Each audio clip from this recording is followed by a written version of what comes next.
never want to run into an ex ever. But once it's over, it's over. You don't have like Calamity running after you. No, it's like, Calamity. It's Calamity. It's always Calamity. You run into an ex, that's Calamity, bro. Do not. That's why they say do not pursue it. Do not pursue it, because Calamity will follow. I swear to God. I promise you. It's happened over and over again, and I think that's what Araki was trying to say. You're right. Do not pursue them, for Calamity will follow. Hello and welcome to another edition of Volume 1's Bizarre Adventure. Today, we are talking about the end of Jojolion, specifically chapters 77 through 110, which means that today, my name is Josh Calamity Michaels, and I am joined by... Mehgan, Dr. Woo is that? Perrine.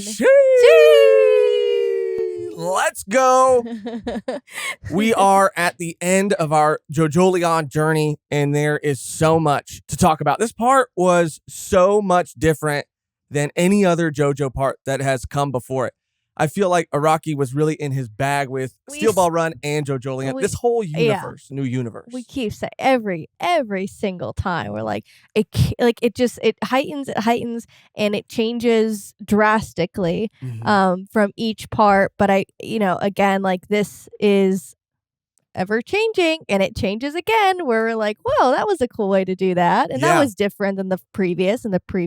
Well, that is what I love about these parts that are set in this new universe is Araki's sort of explanation for these phenomena, or even like life and physics and why things happen. The philosophical questions this man is asking and delivering to us through this incredible story is what keeps me coming back, is what keeps blowing me away. I mean, he's talking about flow, Calamity. In the previous part, it was gravity, infinite rotation, spin, that's brought back again here.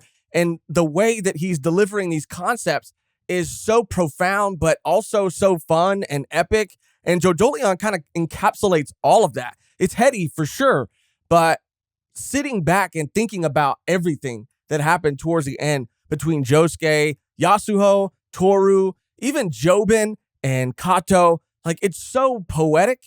And I can't rank this part today, but it is top 2. I just can't. I don't know if I put it above Steel Ball or not, but they're equal in my mind and in my heart. I love both of these parts. And now that we finished, a big part for me was how this quote unquote final villain was going to come into play. I had seen him in fan art and stuff, but I don't know, man. It's almost like he's not really the big bad. He's just the final boss in a long string of foes. Exactly. And that's why it felt so different than all the other parts. Like we had in the previous part, President Valentine. Yes. He was introduced even when we were reading it, like, oh, who's the big bad? Like, who is this? And it took a little bit for us to get introduced to him and see his motivations and what he wanted to do within the story. But in this part, I mean, it was pretty much non-existent. Like the rock humans were a string of fights, much like we had before with stands and everything like that.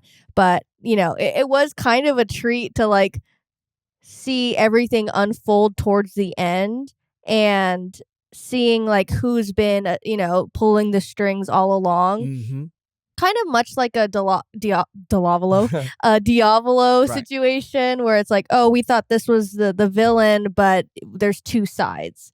And I think I compare it to that the most, just because it's like, similar themes, like two combined and this villain that is just, I mean, the rock, like taking away the humanity from a villain in JoJo is so cool. It's kind of like Cars and everything. Like, even though I feel like, I don't know, I shit on that part a lot, but I liked Cars as a villain. Like, he was kind of boring, but like overall, like they are so similar where it's like when you take the humanity out, like much like Dio, you see some crazy things happen. It like the stakes are a lot higher. Yeah, I mean, that's what I loved about the rock humans, like you were saying, and Toru specifically, because of what he represented. And he was the polar opposite of Josuke.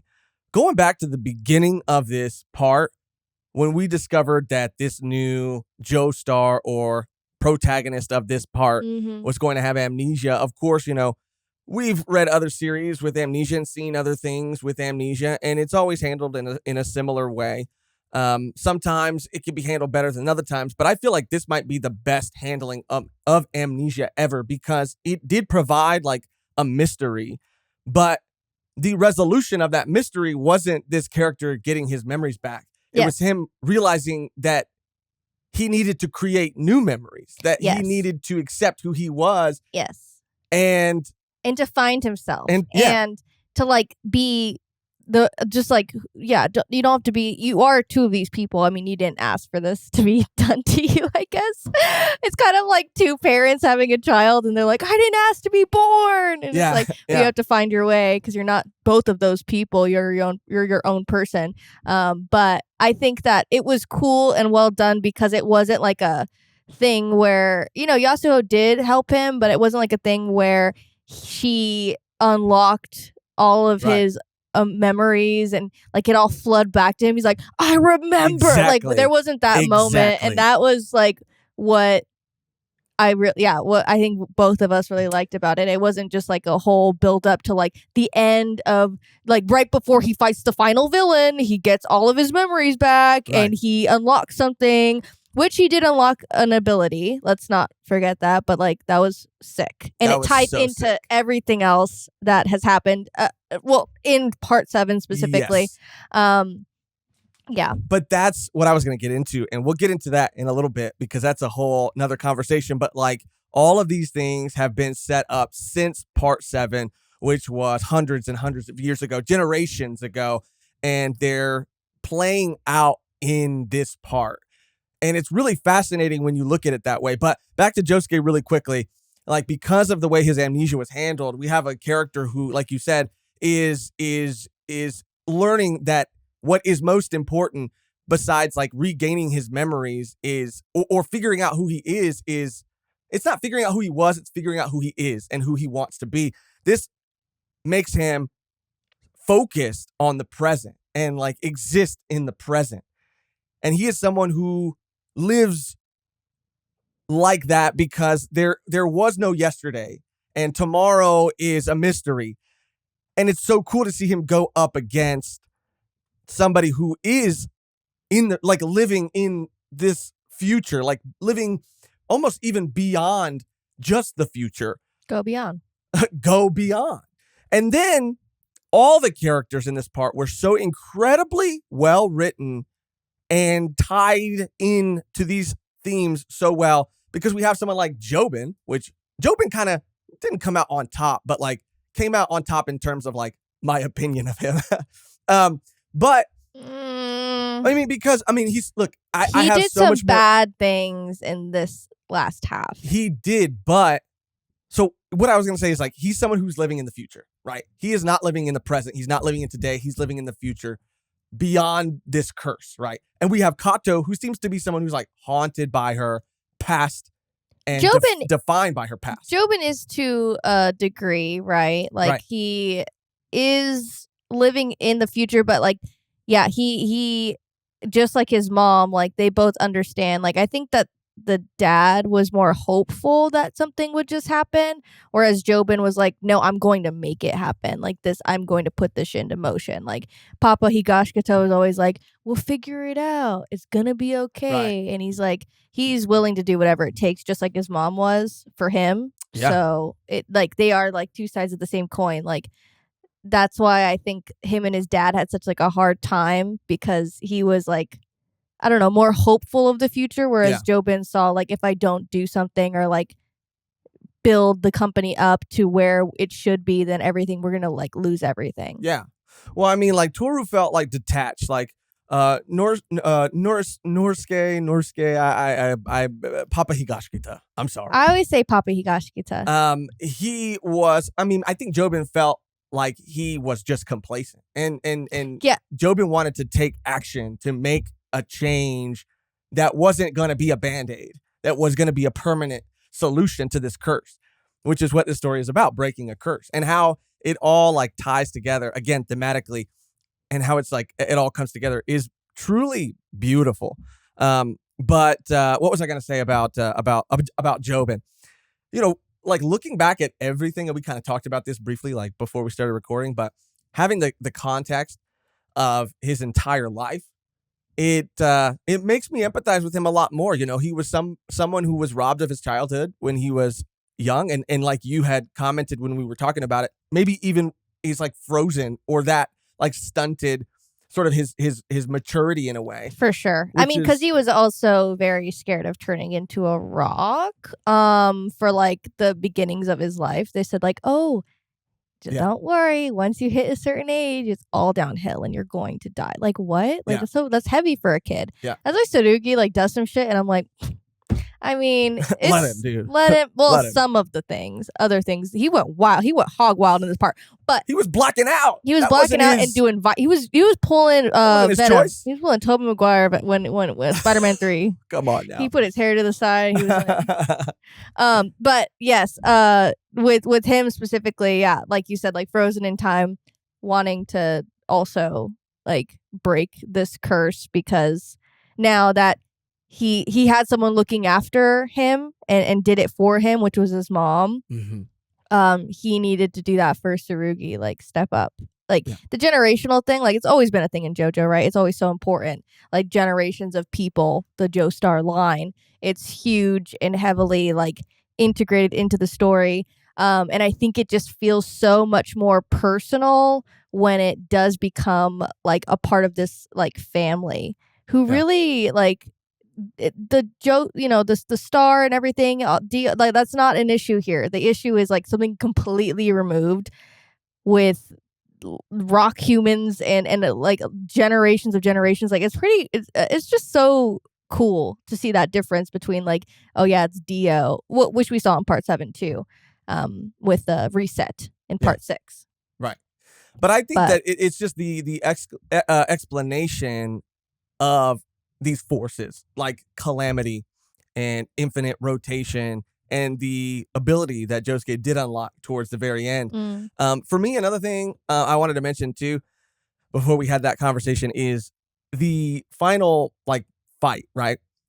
It was like nothing I've ever read, period. But also like in JoJo's, it kind of happens separately. Like Josuke is fighting the Wonder of You. He's fighting the stand separate from Toru, and Yasuho is the one dealing with the physical body of Toru. Now, because of Paisley Park and things like that, Paisley Park is able to guide that final attack to Toru. But that was crazy. It was just so interesting because we see how Toru has woven himself and groomed Yasuho throughout her entire life. Straight up. Like, how many other little girls you got on your deck, bro? I mean, like deck, like not like that. Yeah, you mean like, yeah. But like he like on deck. Yeah. On deck. Yeah. Like a boat. Like I just don't. Yeah, I was like, because obviously the introduction is supposed to throw you off, and it's like, oh, I'm your ex-boyfriend. He. Yeah. And I was like, okay, and then things unravel, and then it's like, oh no, like I've known you for a long time. Like I've known you like my entire life.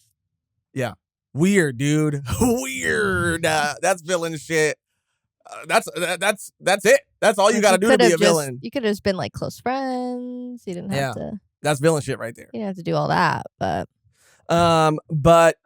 Yeah. I mean, him being woven and putting himself into Yasuho's life throughout her adolescence and into her adult life. Weird, but I mean, it was cool that she got to have that like final confrontation kind of with him. Yes, I was so happy that Yasuho was like the one towards the end to have that with him. I mean, just in general too. I just feel like towards the end, and I was reading like a thread about Yasuho as a character, and I was just like, oh, like that's so true.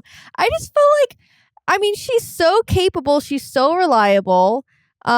She's just like an overall great character, like good moral standing. Like she's always trying to do something like for the betterment of the Higashikitas and also like, Gappy. But damn, she was treated like dog shit. I mean, she was really just treated. I mean, she was treated like dog shit by everyone, but especially by Rei, like Mamizuki. But every that's what it was just so like the only like in that thread the only team up that she had was with Tsurugi. Mm-hmm.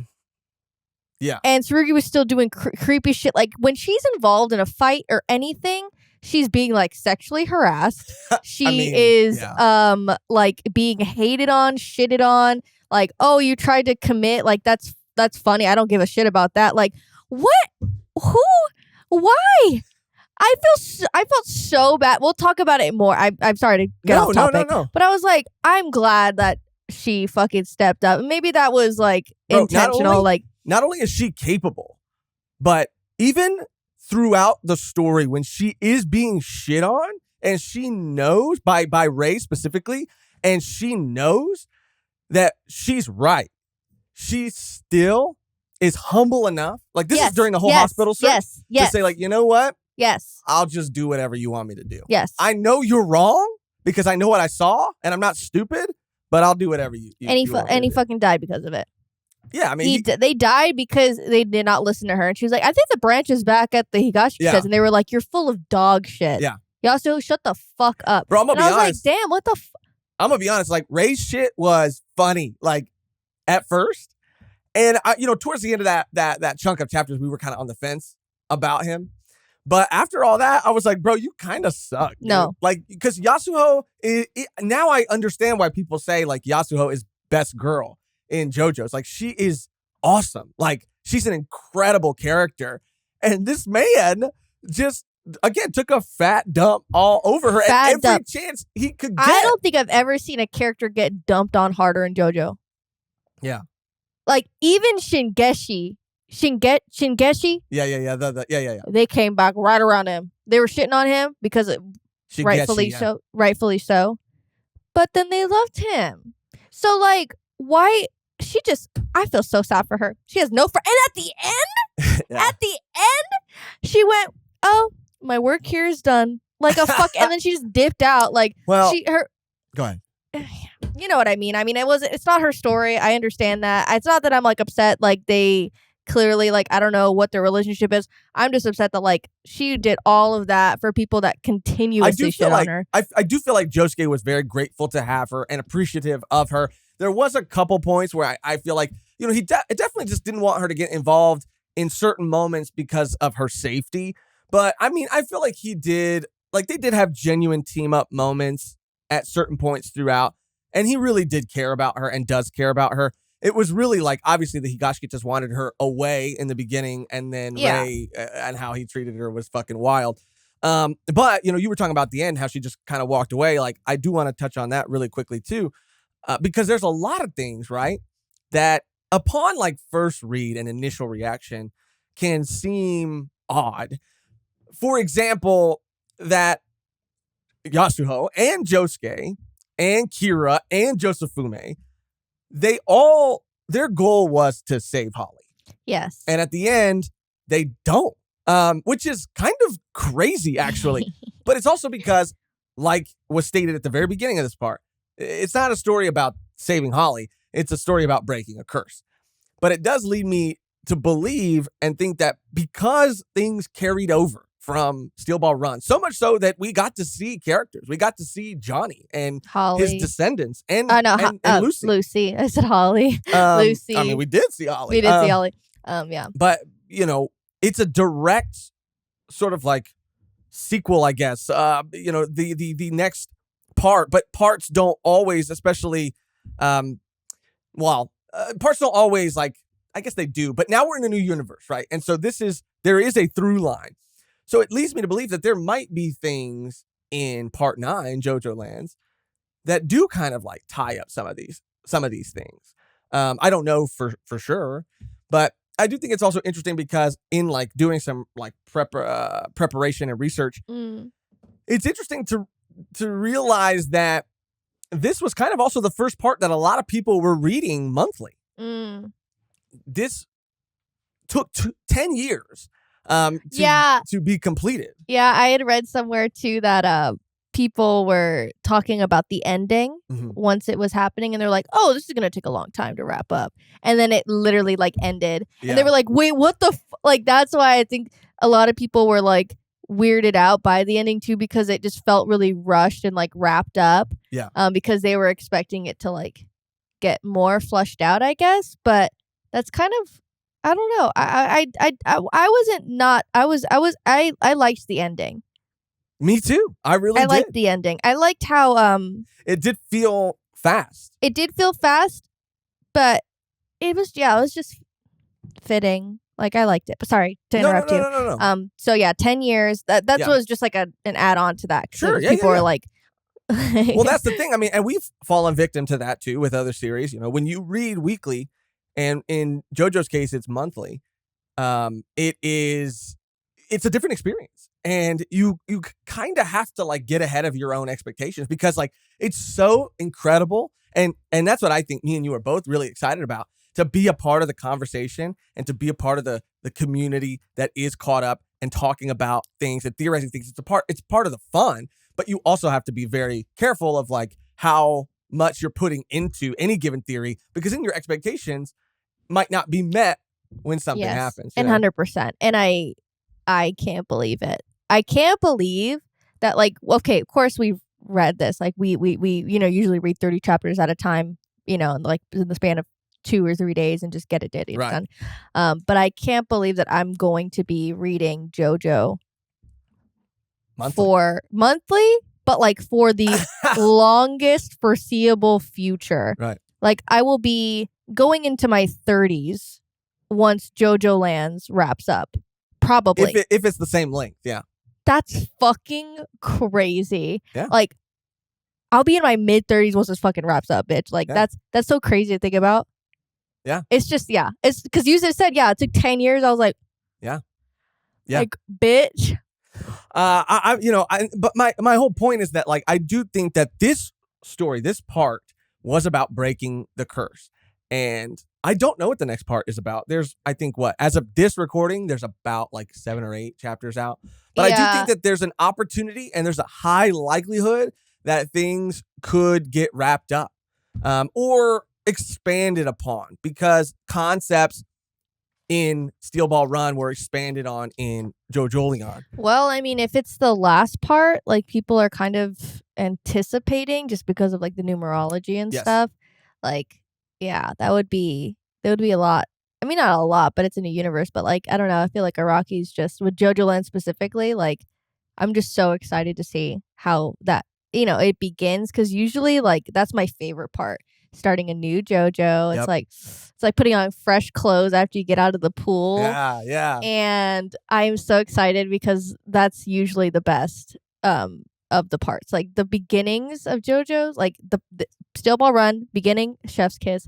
This part beginning, like chef's fucking kiss. Like this is my favorite opening and part opening to JoJo ever. I think part 8. But yeah, it's just like how much is going to change, because we've seen that change between part 7 and part 8. Like how much farther is he going to take it? Like, yeah.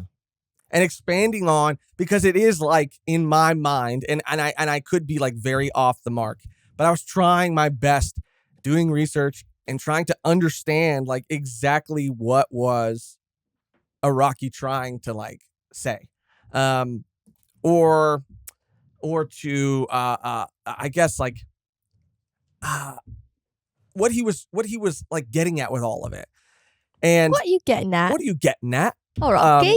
But to me, it is that like in part 7, we were shown the idea of like infinite rotation and gravity, which almost was explained to be a force of the universe, which it is in ours, but miracles as well. Miracles. And the idea of like miracles and saints. And so it almost was like we were seeing, and we got equivalent exchange. The origin of equivalent exchange was explained towards the end of Steel Ball Run, right? And then, with Johnny and what he did and the sacrifice that he made on the grounds that he made it on. And then I'm going to try my absolute best to funnel these thoughts in a way that's coherent. So I'll just walk that back and say, those seem like forces of like miracles and light. But then you have like part 8, and you have like the forces of like calamity, which is darkness. Yeah. And I think even in the beginning of the part, there was something that was said about like curses in general and how they're created. Yes. And it's when like the light and the dark, like there's Yes. friction between the That two. was also said in part 7 by Holly. So, I mean, it was like part 7. And by Lucy. By Lucy. God damn it. Lucy Holly. Okay. Lucy. It was said by Lucy. And yeah, it was funny because people during the time, like the Milagro Man stuff, like that ties into it too, like miracles. We were and like curses. How curses are born. It's like how did I think this was just like a filler arc or something? I really enjoyed all of that. That was great. Yeah, there's and I would say like I don't know. This is one of the, if not the most disturbing JoJo parts, I think. I would agree for the most part. But what comes to mind specifically that makes you say that? Like body horror. I mean, gore. There was a lot of that. Some really dark. Yeah. Conversations and things that happened. Yeah. I was just thinking about all of the sand battles and rock human battles. I'm like, damn. I mean, damn. Like, Yasuo was like a one-armed bitch at the end. Like, that shit was crazy. And fucking, Joshu. What a bitch. Joshu, not Joshu. Sorry. But yes, the miracle. Sorry to gut. I'm just so excited to talk about this part. Me too. There's a lot to talk about. That's why, like, don't apologize. Dude. But all I was saying is like, okay, we get like almost like a force of like the opposite side of that coin. Evil, I guess, but evil is too binary. I feel like Calamity is something that is sort of like it is damn, this is so hard to really like expand upon, but it isn't like prejudice to any like type of person. Like it affects everyone. That was another thing that was said in this part too, that no matter how righteous someone is, like at some point in their life, like it doesn't discriminate, I guess is the word, between good and bad. Like the most righteous person will encounter calamity. But it was crazy because this standability, Wonder of You, I don't know how Iraqi is going to top this. This felt like the most formidable, overpowered, and unrelenting, more than Valentine. Like this, which kind of is crazy because Toru is the most like stoic and, like I said, detached person. He's not like high energy at all. He is very just like removed from everything. He wants to be that rock that's looking over history and dreams and memories and whatever. He doesn't really like have a lot of like passion. So it's crazy that he would just have this sort of like constant, unrelenting chase, this stand that would chase you, this force that is almost a force that would exist chase. Regardless of him. But he was somehow given the ability to kind of like focus or harness some of this energy. I thought it was crazy that he was able to like be two different people. Like the doctor was a different entity than he was. Yeah, there are things in JoJo, and I thought that was like the whole conference, like right. And he's there, and they're talking about like regenerative like medicine that's coming out, and how we've solved it, and it's just like I thought like that in general. Like obviously the corpse part and all that, like yeah, whatever. But this, like you're promising people and like the rich, like the 1%, like you're promising them that they could like live forever if they just trade other people in their place. Like that's so dark and twisted, and it's not even a human being doing it. It's like a rock human. And they're like, you're going to have to rely on like rock humans for like forever. Like it was going to change the course of like the earth forever. He wasn't super ambitious in the sense that he like really wanted like going out of his way, but he was doing shit. He was really being the rock human to fucking start that shit up. I think there's something to be said too about all that. I don't know if this is going to make any sense, but you know, I think there is something here. Because when we're learning about the rock humans too, we know that we are carbon-based life forms, and that at some point either evolution or the creator created these like silicone-based life forms, which became the rock humans. When I think it was Toru or the narrator was like pondering why this was, I think it was decided that it was for a plan B, right? Another path that humanity could take if carbon-based life like didn't work out for whatever reason. Like But I think like the dinosaurs, kind of. like having like people or like having to start over, making this species extinct and continuing life in another direction.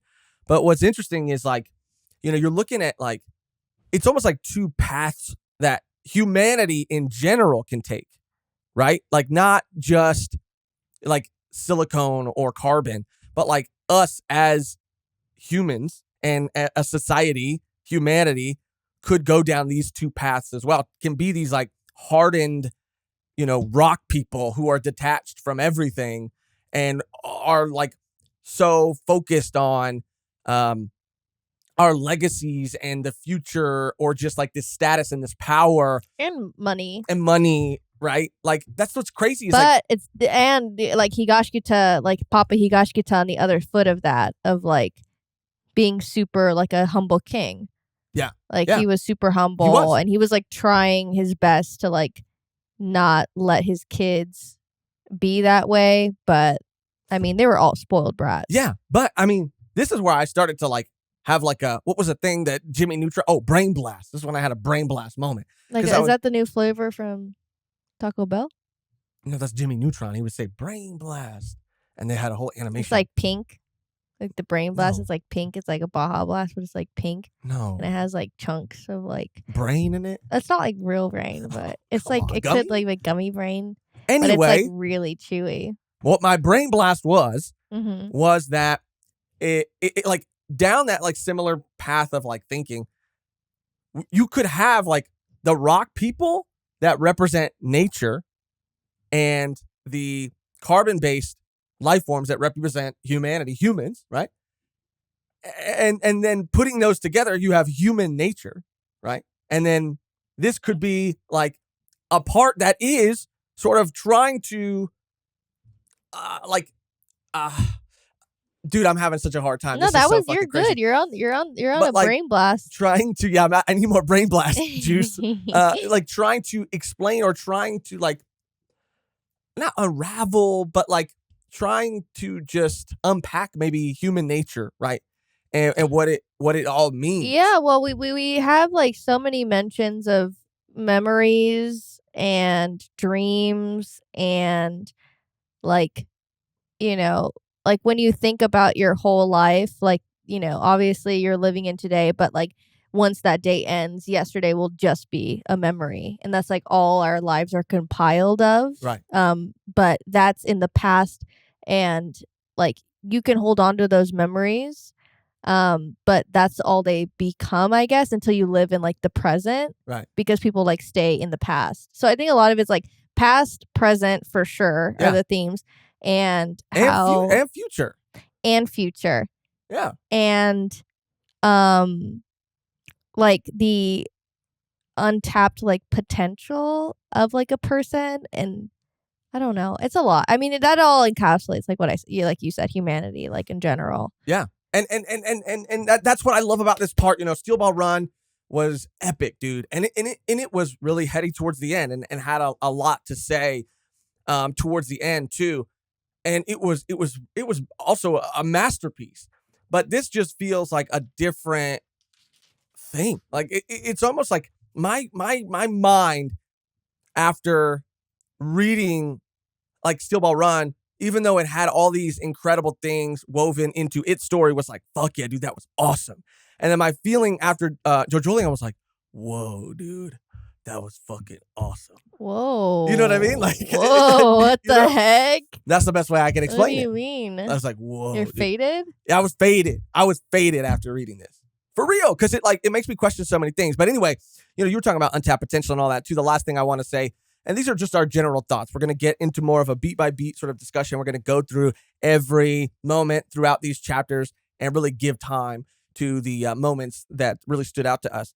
But you know what I really, I mean, we've talked about the stands, right? And how the stands have been used throughout, honestly, Steel Ball Run and Jojolion, where they have become more of an extension of a person, and it comes from those people's hearts rather than it being this like, it is a manifestation of something and it can manifest, but it's used differently where these abilities like come from the person and not the stand. And the stand is just the manifestation of that thing. And it felt different before that, right?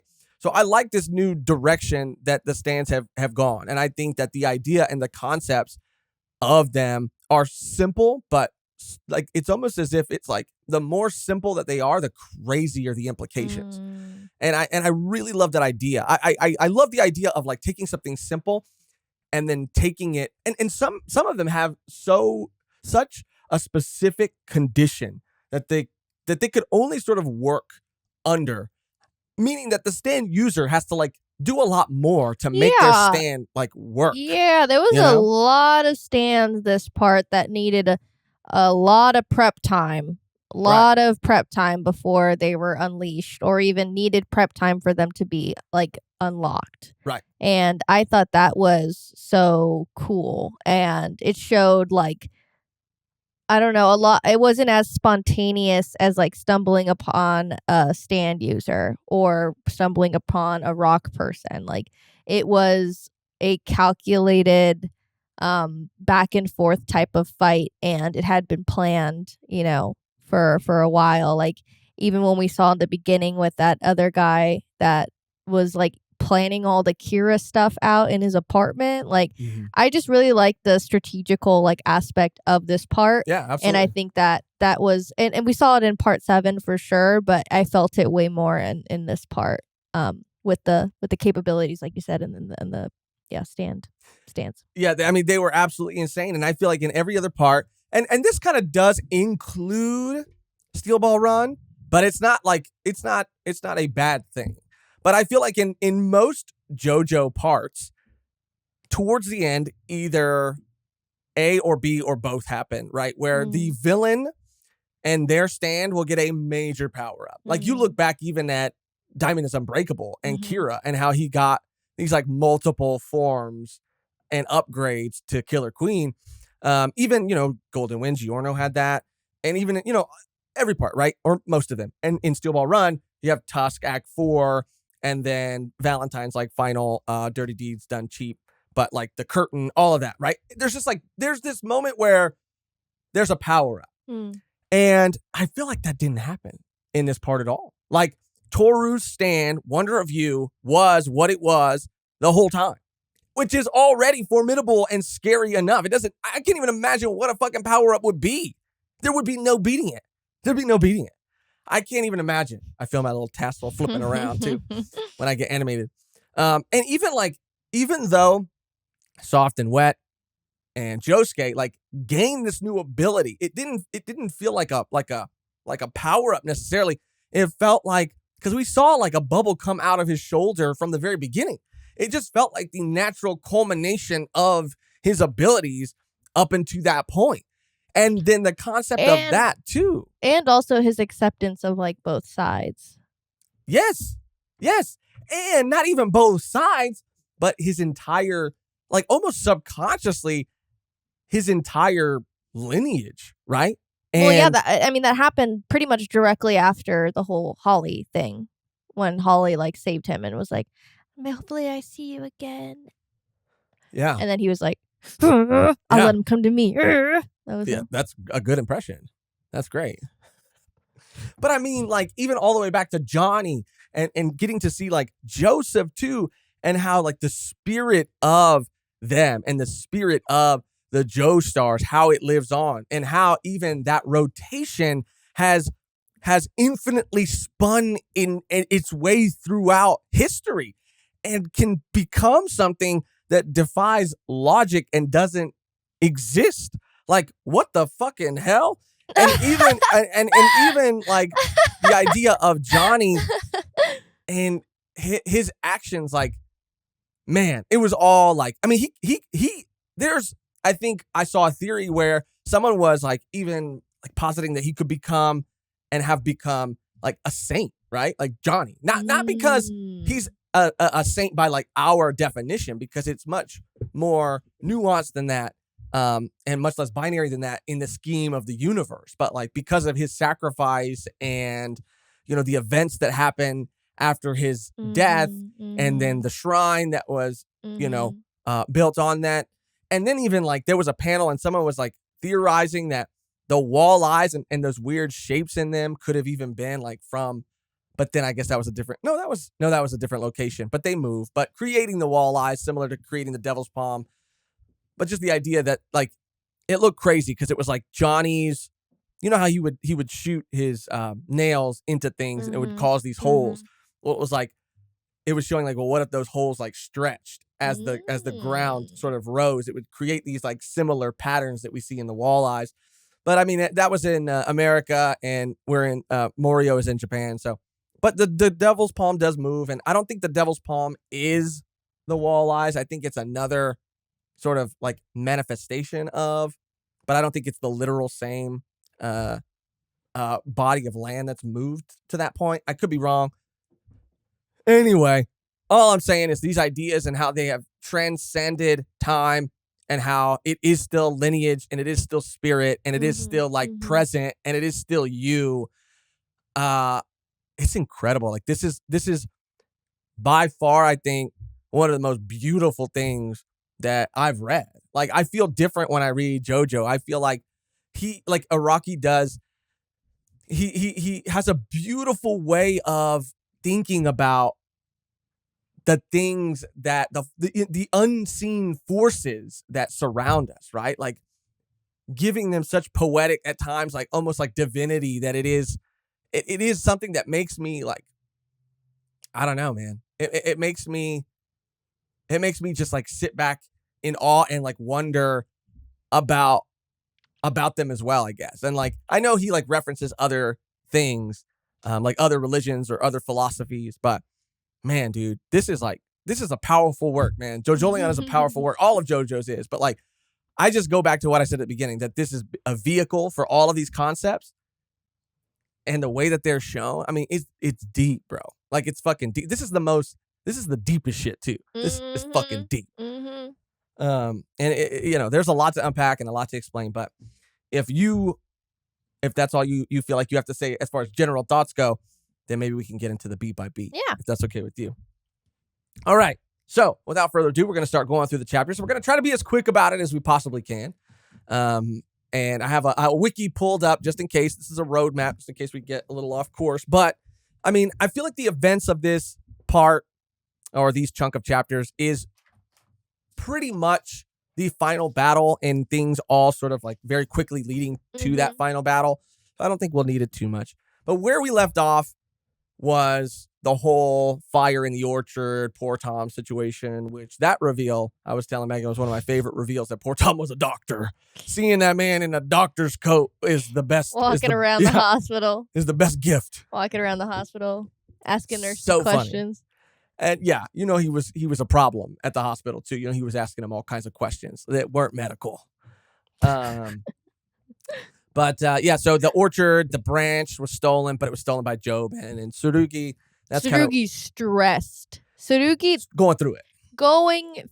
Lot to put on a child. Put on a child. Don't tell anyone about this. This is a team up situation.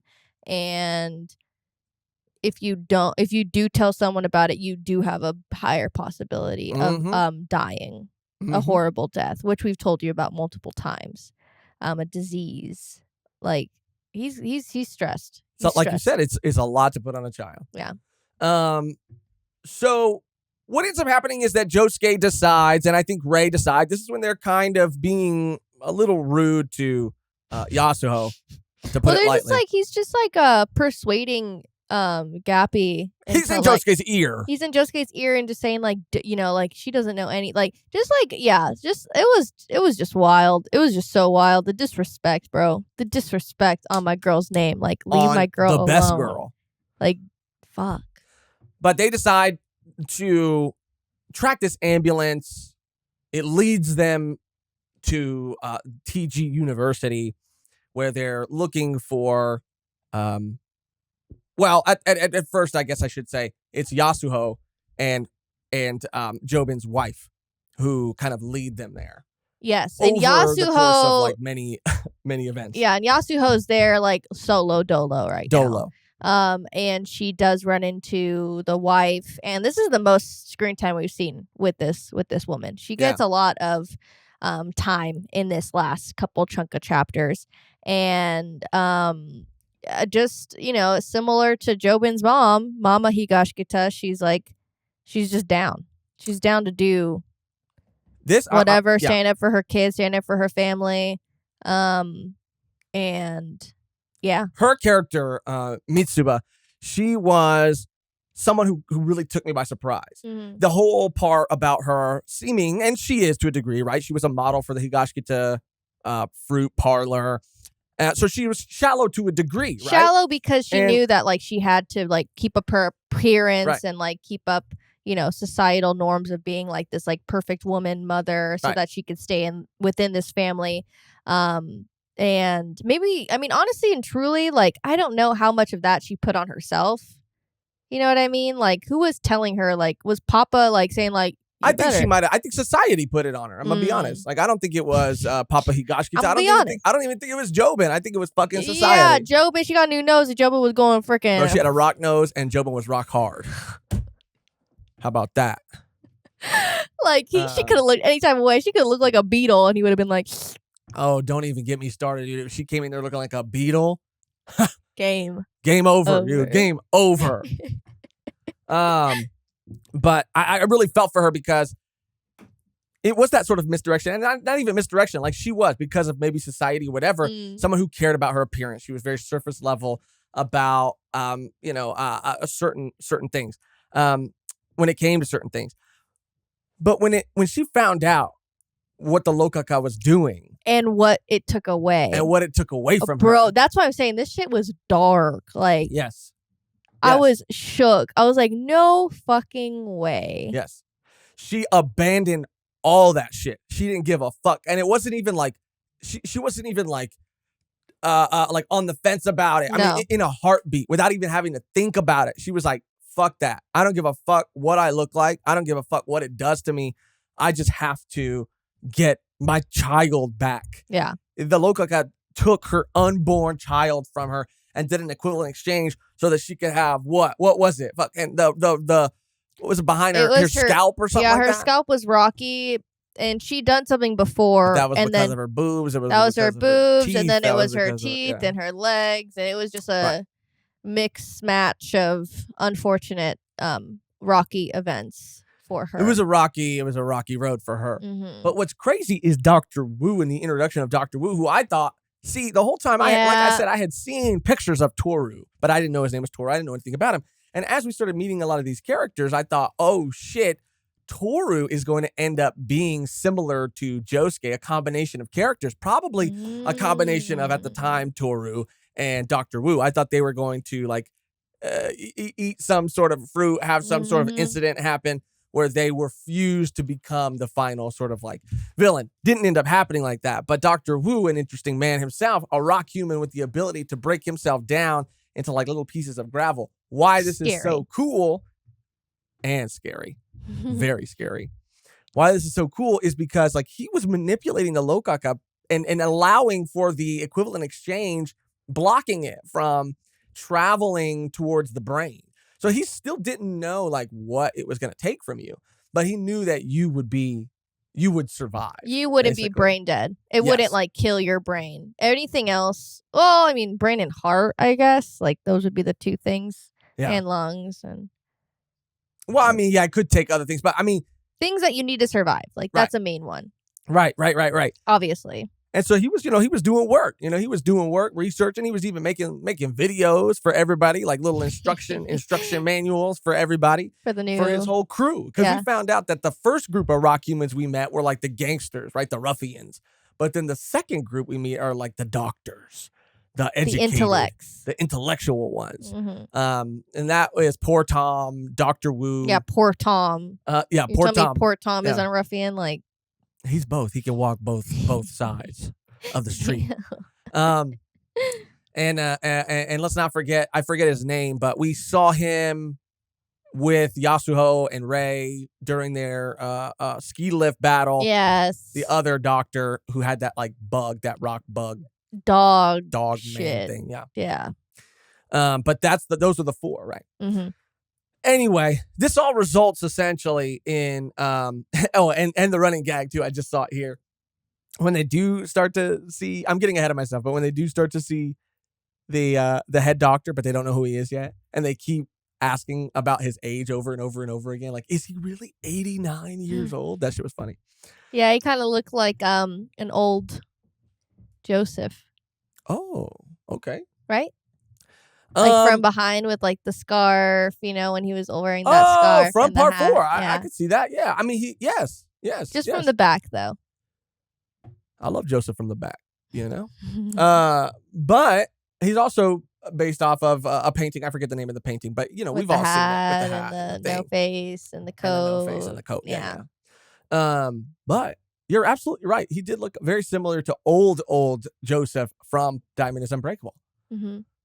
But it all results in the defeat of Wu, and this is over Dr. Wu, and this is over the course of like a long, drawn out battle. It was very entertaining, but it went all the way from like Yasuho in the elevator taping parts of his body to the walls, and then balling up the tape and throwing it into the parking lot, but then him coming in through the faucet when they get down to the lab where all the Lokaka are, and there's a lot. There was so much more than I ever imagined would be there. They have a whole orchard, a whole grove there. Mm-hmm.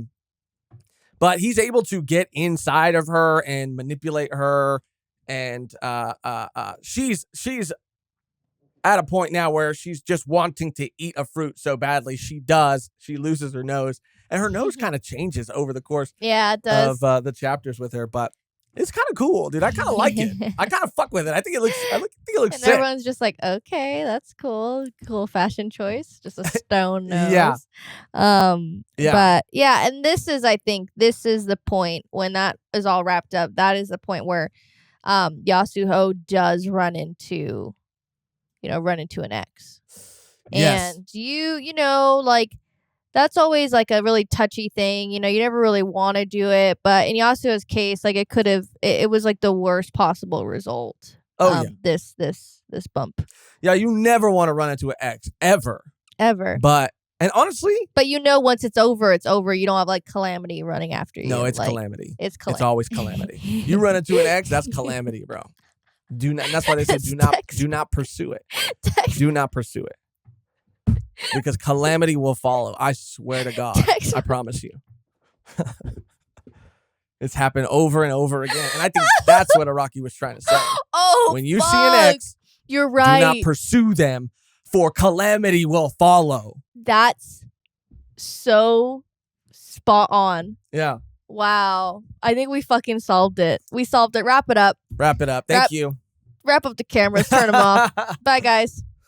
I mean, honestly, it could be a part of it. It's kind of funny, but it could be a part of it. No, I knew this fool was sus when he was talking about the wet fingers. I don't know what the fuck. Wild. It was just like out of pocket. Like, what the fuck? It was one of those things. Like, what did you like? Did you really just say that? Like, talking about his wet fingers or something like that. I said, boy, think about who you're talking to right now. Because I'm Josuke right now, so I'm like really, I'm jealous. He wasn't even once jealous. He was when he saw that photo on her phone, he was fucking jealous. Don't tell me he was not jealous when he saw with that his picture of them with his little V line. Bro, he was with his dick out. Like, what kind of beach was this? Yeah, he was disgusted more than he was like angry. He was just what jealous. The fuck is like? Why would you get sent? Like, and he didn't even tell her. Fuck. He knew. He's a mastermind, Toru. Fuck. But that shit was fucking funny. But yeah, we're jumping around. Yeah. I also don't want and don't apologize. Stop apologizing, okay? Oui. Stop it. Oui. I don't want to forget though. I mean, we did kind of get through all the events, but I don't want to take away from Mitsuba's stand reveal too. Oh, and how we just got to see. And we can just touch on it briefly, but I just don't want to forget it or not talk about it at all. Because it was so cool. I think it's called Awakening 3 Leaves. And the idea that they're arrows and that the arrows will like send something in that direction, but then you can combine these arrows for the Awakening 3 leaves. It was very cool. Not only the ability itself, but of course the design. Another really cool stand ability, but this whole part has been full of. I just didn't want to forget to mention that. But yes, then Josuke and Rei show up and help out, right? And that's when they find out about the head doctor, and no one's seen the head doctor, and so there's trying no to pictures. Right. There's no nothing. Right. So like you said, that's when Toru kind of Yasuho kind of bumps into Toru, and the photo, all that. They're trying to pursue him, Rei and Josuke, and Yasuho's trying to help out too. But Yasuho the whole time, this is when she's saying like the branch is not here. If Mitsuba had her interaction with Dr. Wu, and the head doctor is also, it seems like he's still looking for it. Like, why would it be here? Why would it be here if all these doctors keep looking for it? It's not here. Why are we fucking here? But Rei is not fucking listening. He's more concerned, about, I don't know what he thinks about in his spare time. Plants, agriculture, I don't know, but it's rotted his brain. He's been around plants too long. He's been up in the ski lift too long. Doesn't know how to be around people anymore. But he's pursuing them. Josuke's pursuing them. And then they notice that they bump into things. Yeah, out of nowhere. And I was like, damn, is this my life? Am I pursuing Calamity? Because I'm constantly bumping into shit. Feels like that sometimes. I go, pa, pa, pa. Yeah. Feels like that. Sorry, pa. Yeah. But when they bump into things, they don't they kind of do bump into them like you bump into them because you fuck yourself up. But they get real fucked up. Like bloody, and it's not good. And this is when they bump into Toru. Toru's like, oh, let's exchange, numbers. Let's catch up sometime, yada, yada, yada, whatever. Let me holla at you, girl. Then they're in the freaking parking lot, and they're starting to kind of catch on, right? Bro, this shit was, I don't think I've ever seen this shit in JoJo history. What specifically? Specifically with the guy who like runs up on Gappy and like is trying to do some shit, and then he ends up dying too, and then everyone's like, oh my god, he just killed that man. I was like, everyone was like actually like consequences. Like usually, people have stand battles everywhere and kill people and leave them on the side of the road all bloody. There ain't ever no people watching ever. There's ain't people around. They had their phones out. They had their phones That's out. because there wasn't phones in the Wild West. They were posting. They were snapping. No, I mean in general, even in Morio. Some shit, crazy shit was going on in the streets. No one give a fuck. That's true. And now, all of a sudden, what the fuck is that about? Part 6, weather report doing some crazy shit in the street. Yeah, dude. Yeah, the whole city. The whole city. The whole city. Where the phone's at then? But it's crazy too because I don't even know because wasn't that in like I forgot what year that was supposed to be set. I think it's set in a time when phones had video. Oh yeah, capability, it was. Yeah, you're right. But still, even people being like, "Oh my god!" Right. I don't know if I've ever seen that. But it was crazy because, like you said, like they're starting to get wise to what's going on, and they're like, "Oh fuck, we got to stop pursuing him." But Josuke's putting his bubbles between like him and these things to kind of prevent it, and that's when he does it to the man, snaps his neck. And I think they said that they saw what really happened, that the man tried to attack them. But Rei's whole point was like, "Yo, he's gonna go to jail." And it's probably going to take him a while to like get out of jail because they're going to have to go through all this footage, go through all this evidence. He's not probably going to be found guilty of this crime because people like saw what really happened, but it's going to be a whole process. And we don't have time for that. No. We have to dip. So we got to run. And so his solution was running and putting a car in a tree and chilling in a tree. I mean, that's just Rei's MO. That's just Rei. That's just some Rei shit right there. That's some Rei shit. But the smart thing about it, and he told Yasuo, he said, find us. And it was kind of fucked up, but the smart thing about why he really did it, and we're just playing around with Rei, but is because he wanted to go above the cameras. Yes. Right? Which made it harder for Paisley Park to find them. He did it on purpose. Yeah, he's like, I told her I wanted her to find us, but I don't want her to find us. I just had to say that. Yeah. I just had to say it because Josuke was right there. Yeah. If I was too mean, it would come off bad to him. Lose us. I mean, find us. I mean, don't fuck off. I mean. So, I mean, this whole ordeal was insane. Like absolutely Mhm. insane. Mhm. Mhm. And this is where things are starting to ramp up a bit, right? We cut to, I think this is around the time that we cut to Ojiro, who's back again, bro. This is a whole, okay. So this leads us into like the Tsurugi stuff. And Tsurugi is, bless his heart, by the way, trying his absolute best to deal with this curse and blacking out and doing fucked up shit, putting a baby in a fountain. That shit was crazy. Yeah, or like, closing the gate Closing on the this gate. on the schoolmate. But I mean, again, those little bitches were trying to like say some crazy shit to him.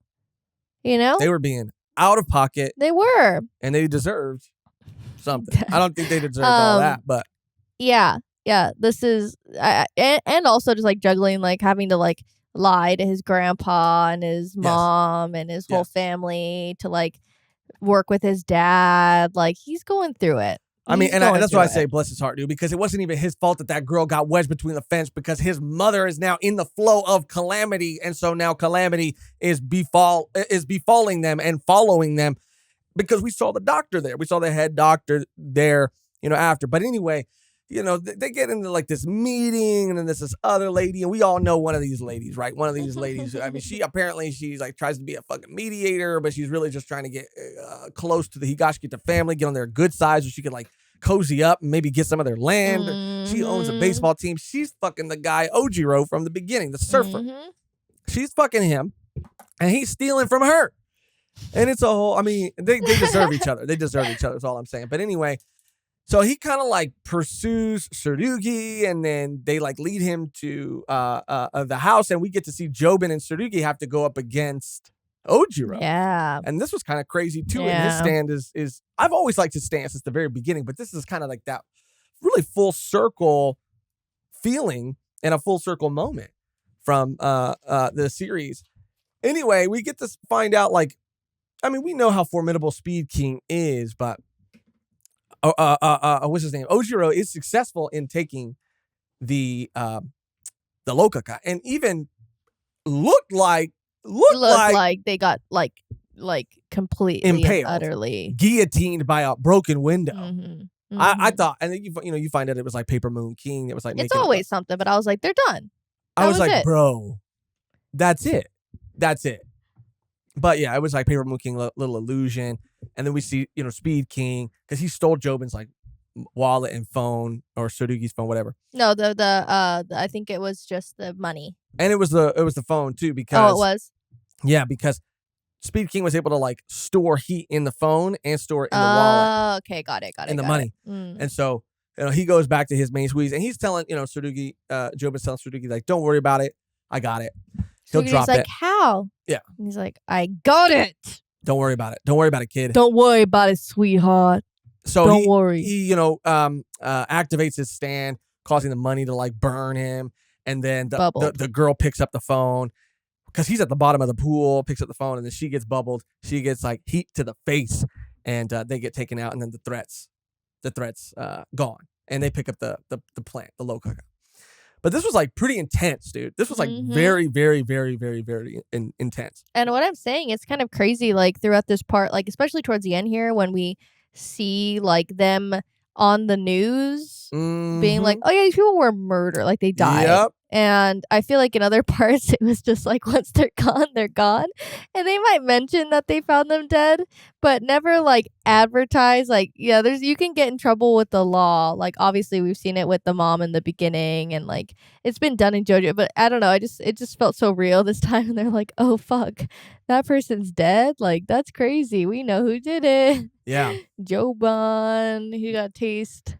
Yeah, dude. I mean, it's like not his fault that people are coming after him trying to fuck with him, but that's the thing. Like, I don't fault like Jobin for a lot of what he did. I think that he went a little far taking his dad out. But I mean, he didn't even take his dad out. He just like incapacitated him so that he could continue on with his mission that he felt was right. But I think that was going a little too far. I mean, it was in pursuit of what he felt like needed to happen, right? His goal that was really to benefit the whole family, but and the future of the family, which I kind of understand too. I empathize with Jobin.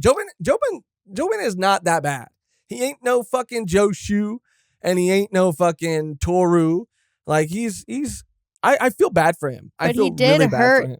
Papa. But like I said, he just incapacitated him. He purposely didn't like kill him. He just did what he had to do to take him out, which still is fucked up. No, he killed him. He did not kill him. He's dead. What? Just kidding. But this is when we find out about a lecture that's going to be given. We were kind of touching on that in the beginning. So now with the pursuit, I just don't understand how at the time there was no feasible way for them to get to this man, who at this point we still thought was a man, even though I think we had like seen glimpses of his stand. The way it works is when you do perceive him and know what he really is, then the facade is dropped and you see the stand, which it really is. But the stand has taken on the appearance of a former head doctor. Yes, and stole the identity. Helped Toru kind of like find out about. Anyway, the lecture. So now Josuke's like, okay, well, I got to figure out a way to kind of get there. So they end up like getting like taken in by the cops, the popo. Like Ray and Josuke are running from the popo. This shit was crazy, and it's raining, and the rain is piercing them. This was insane, but they're able to get, and then Josuke kind of declares something out loud, which I thought in the moment was him sort of like trying to free Ray from Calamity's pursuit by saying like, I am the one solely pursuing this out loud entity, this because person. It's the intent of pursuit. Yes. Even the intent of that's pursuit. Fucking crazy, yeah. Which is literally right when he says it, he like pops up and he's like, oh, like right behind them. Yeah. And we've seen like automatic pursuit stands before, but this is like on another fucking level, dude. The intent?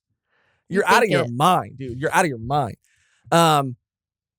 So yeah, but they're because of the rain and all the calamity and the wonder of you ability, whatever, they're like, we need to take him to the hospital first. So he's like, ha, it's a loophole. I'm gonna be going to the hospital, that the lecture's gonna be happening, I'm gonna be closer. Right. All of it kind of comes together. Ray kind of ends up getting there too, and it all culminates in this like final showdown that begins to happen at the hospital. But while that's happening, Yasuho is talking to Toru, and Toru's like, I actually got a photo of the doctor if you want to see it. And he's talking about his dreams too, and his kind of life. And we find out a lot about him, I guess, right here. And that he has a lot of anxiety, he has a lot of anger. Yes. That he invented, what was it, like wireless charging or something like that? But he was too late.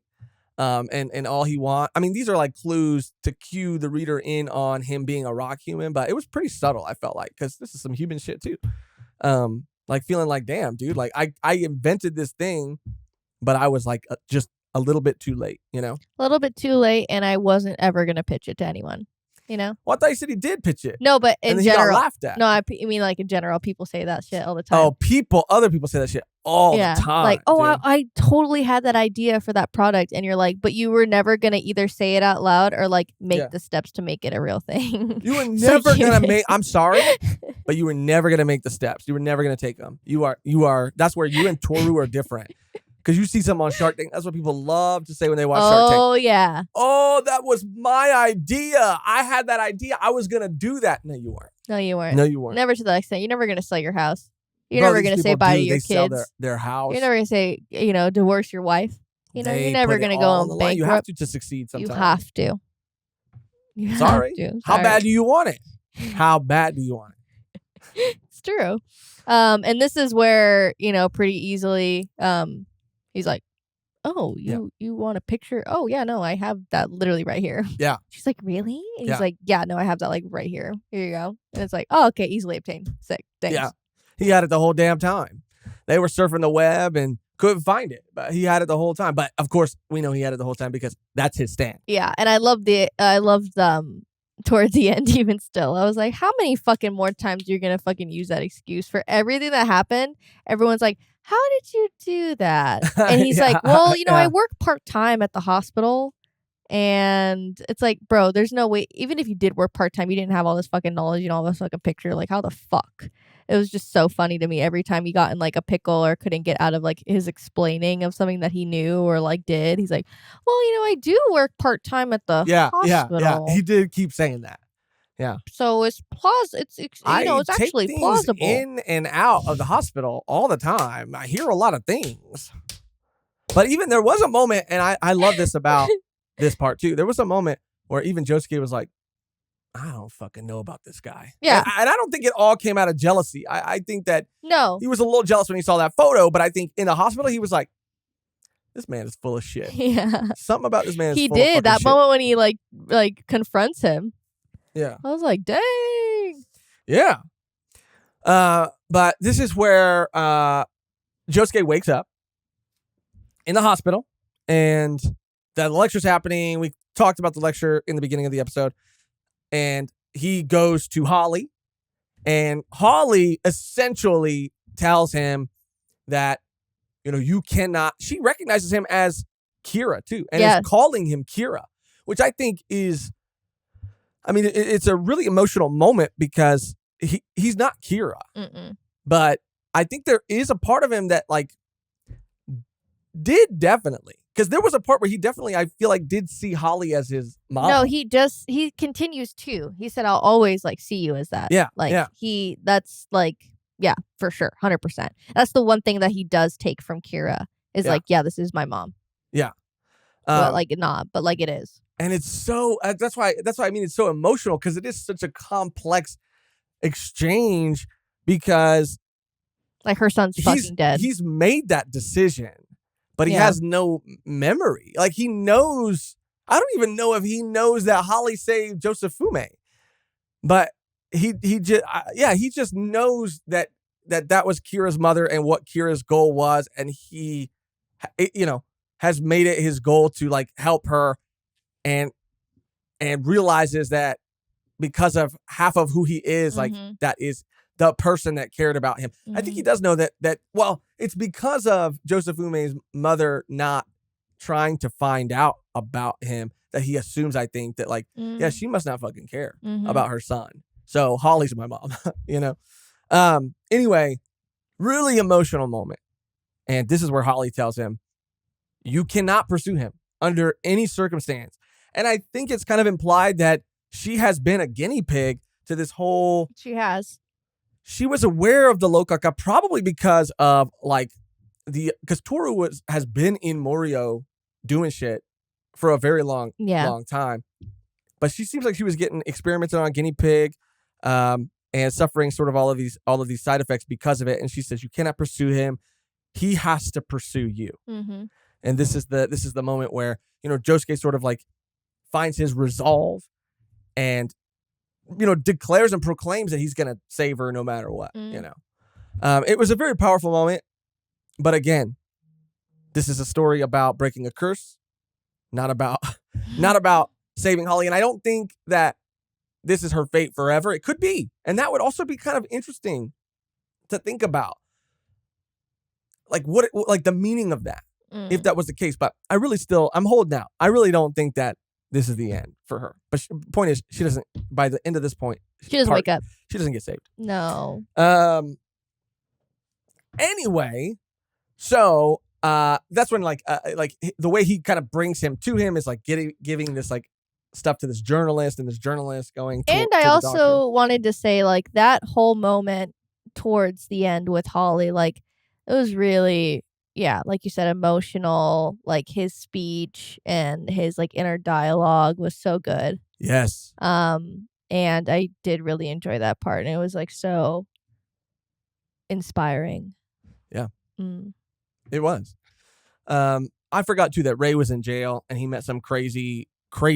I think he was a child murderer. He was an active. Yeah, he murdered a lot of children. He murdered a bunch of kids at a school bus stop. At a school bus stop, and yeah, he was I've been waiting for you to hurt yourself this whole time. And I was damn. Yeah. That shit was intense. That shit. Again, you're right. Now that I'm really talking this stuff through, I'm oh my God, it is very dark. Very dark. At first I was what do you mean by that? And now I'm oh, wait. Yeah, I was a child murderer. But yeah, human experimentation, and anyways. But anyway, Yasuo, this is where Yasuo kind of goes to the Higashikata house. I think because I mean, she's been seeing the head doctor everywhere, and Ray is going to Josuke, and Josuke is using this journalist as bait to get the head doctor to come to him. I don't think they're aware even at this point that the head doctor is a Stan, but they will become aware very shortly. This is when the Higashikitas, though, the family, they all kind of like are starting to wonder like what the fuck is going on. Yeah, what's happening? I mean, at this point, Tsurugi is going through the effects of the disease, because Yasuo like enters and is like through the phones and like, what the fuck is going on? Like, something's weird. Something's off about the vibes here. And this part was so crazy. Like, Tsurugi's like, no, like, why did you come here? I'm always a sucker for that. They're like, wait, what? And I'm like, no, I turned off my cell phone so you wouldn't come. And it's like plop in the fucking toilet. Jomo was ready to kill her. Yeah, he was. Like, silently too. No one would know. But that's again how goated Yasuo was. The reason she stayed alive is because of the mark she fucking left on literally Tsurugi, on Mitsuba, even Papa Higashikata. Like, like that's why she was saved. She left a mark on an impression on all of them because of how good she was and continued to be. She helped all of them. She helped all of them in like huge ways. Helped Tsurugi in a huge way. Helped Mitsuba in a huge way. And Joshua, I mean, she didn't really help him, but he thought that she did help him. Yeah, he's probably the worst character in all of JoJo. Now that the series is complete, a part is complete. Fuck that fool. I hate his guts. I mean, I guess he's unnecessary. Like, he's a cool character to hate, but yeah, he takes it too far. God damn. I mean, towards the end. Anyway. Yeah. So yeah, this is the whole part where like, she's getting flushed down the toilet, and then they, it's through Paisley Park, because Paisley Park's the phone's getting flushed down the toilet. Anyway, she's ultimately saved, but at some point during this whole scuffle, I think is when she loses an arm. Is that correct? She loses an arm, and this is where we kind of cut back, I think, to Ray and Josuke as they have their final confrontation. And she does call Toru for help at this point. And Toru does show up, but is like, obviously like hiding in the fucking bushes hiding in the and woods. shit. Hiding in the woods. Yes. So this leads us to kind of the final battle. And again, like I said, we have the wiki pulled up as sort of like a roadmap. But this is where it gets really deep. This is where it gets really this is where it becomes a lot, but in the best way, right? So I think I'm just gonna try my absolute best to kind of like go through it without relying on the wiki too much, and just talking about this like final battle all at once. So essentially, Josuke's in this chair, right? And the pursuit of Calamity is something that is like, again, unavoidable. And Calamity, or the Wonder of You, knows that it can't, or is suspicious of why Josuke is so confident. And so takes a beat before continuing to approach.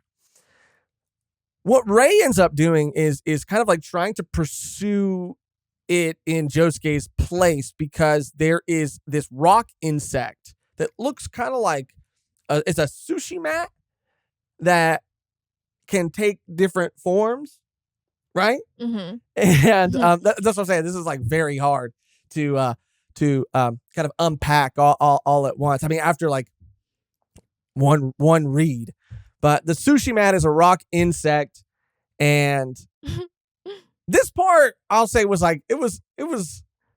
I don't feel like this was the most necessary thing in the world. But yeah, it results in Ray getting fucked up, like getting super fucked up, but getting close. Yeah. To Wonder of You, closer than anyone has ever got before. He ends up getting taken out, but realizes during this fight, because Josuke is firing off attacks as well, realizes that there's something special about Josuke's bubbles. Yes. That there's something unique about them, something that Josuke himself is probably not even aware of. And that is, I think, something that was explained briefly before, which is that his bubbles aren't actually bubbles. They are strings that are rotating so fast vibrating, rotating so fast that they are creating bubbles, but they're essentially bubbles of string or a string that is, spinning. This brings us back to rotation, and the rotation that has transcended and traveled through like time and history and come, I was even like reading a theory about it coming all the way back around to defeat the curse and Calamity, but having to take the same flow, like just like how it said it all started with the flying fish, and how that that was like almost like the flow being set into motion. You comparing it to like some Final Destination shit, some Rube Goldberg shit that has to kind of happen. This is kind of rotation and the spirit of what like Johnny did, like kind of like carrying itself throughout like the flow as well. But anyway, this is the part I'm going to be honest, I don't even like fully 100%. I understand it, but I don't like completely and fully understand it, is that something about the string and the rotation of it creates the bubble. The string is something that when it vibrates or rotates at a certain speed or frequency, it can exist outside of the universe, meaning that it defies logic because it doesn't exist. Yes. Now, this could be explained by like string theory and be sort of like the connective tissue between these two concepts, but it's a lot, dude. Like it's a lot because it's essentially something that comes from his shoulder, this rotation that defies logic, therefore doesn't exist. So he becomes slowly aware of this. And at some point during this whole scuffle too, Kira's sister comes in. Kay. Yes, Nijimura. Comes in. Kay was a goat. Oh my God, dude. She was so sick. And she entered the flow of Calamity and got killed right away, but was able to deliver the phone. Yes. To Josuke. But she was so cute. Yeah. Helping her mom. Yeah, dude. Like, I really, that's a character I wouldn't have minded spending more time with. Yeah. But again, there's just so much going on. I understand why she didn't get more of that time.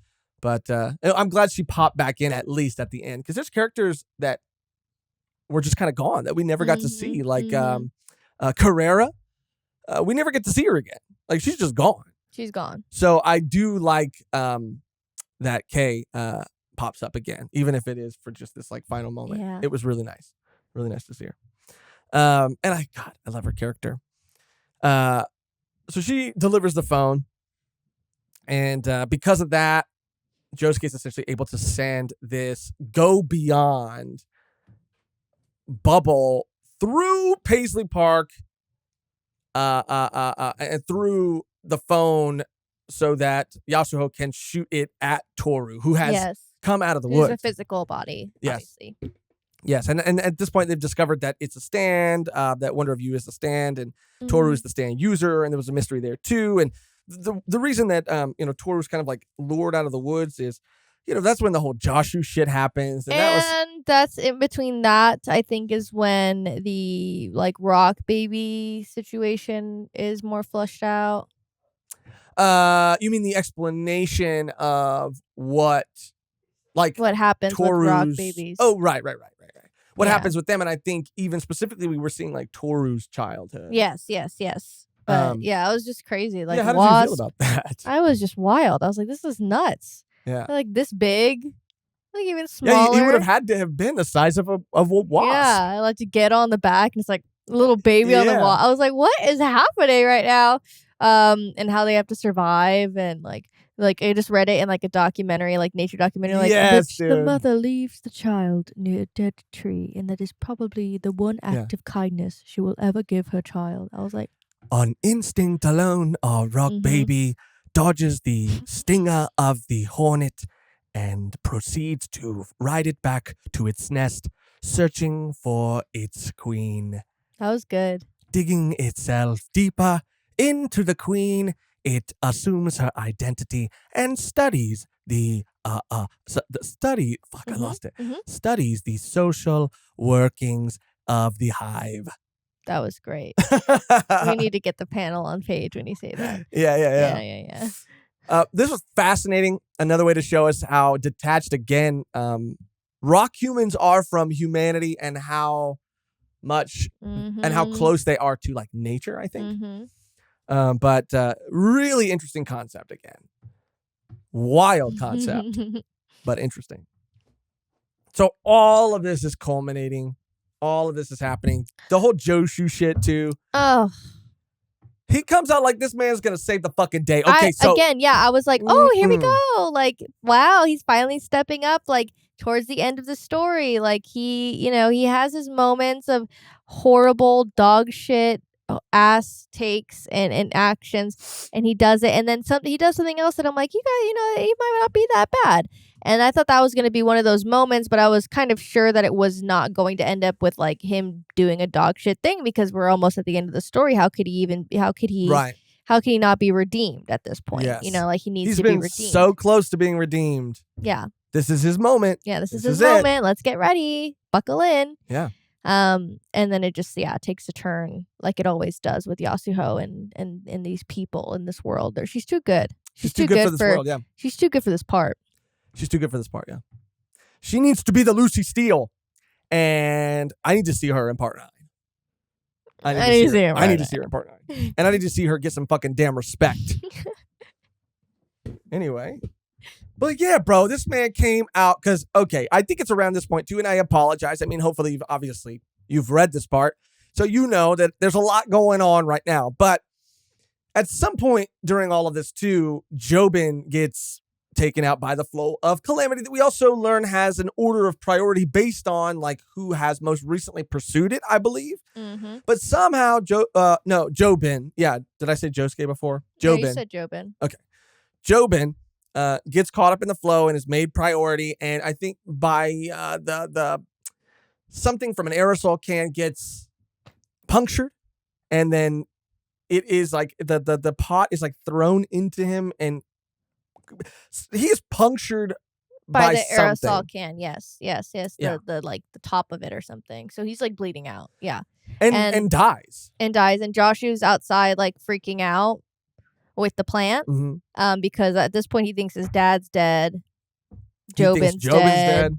So he's Tsurugi's like going the fuck through it still. Mm-hmm. His whole family is falling apart. Yeah.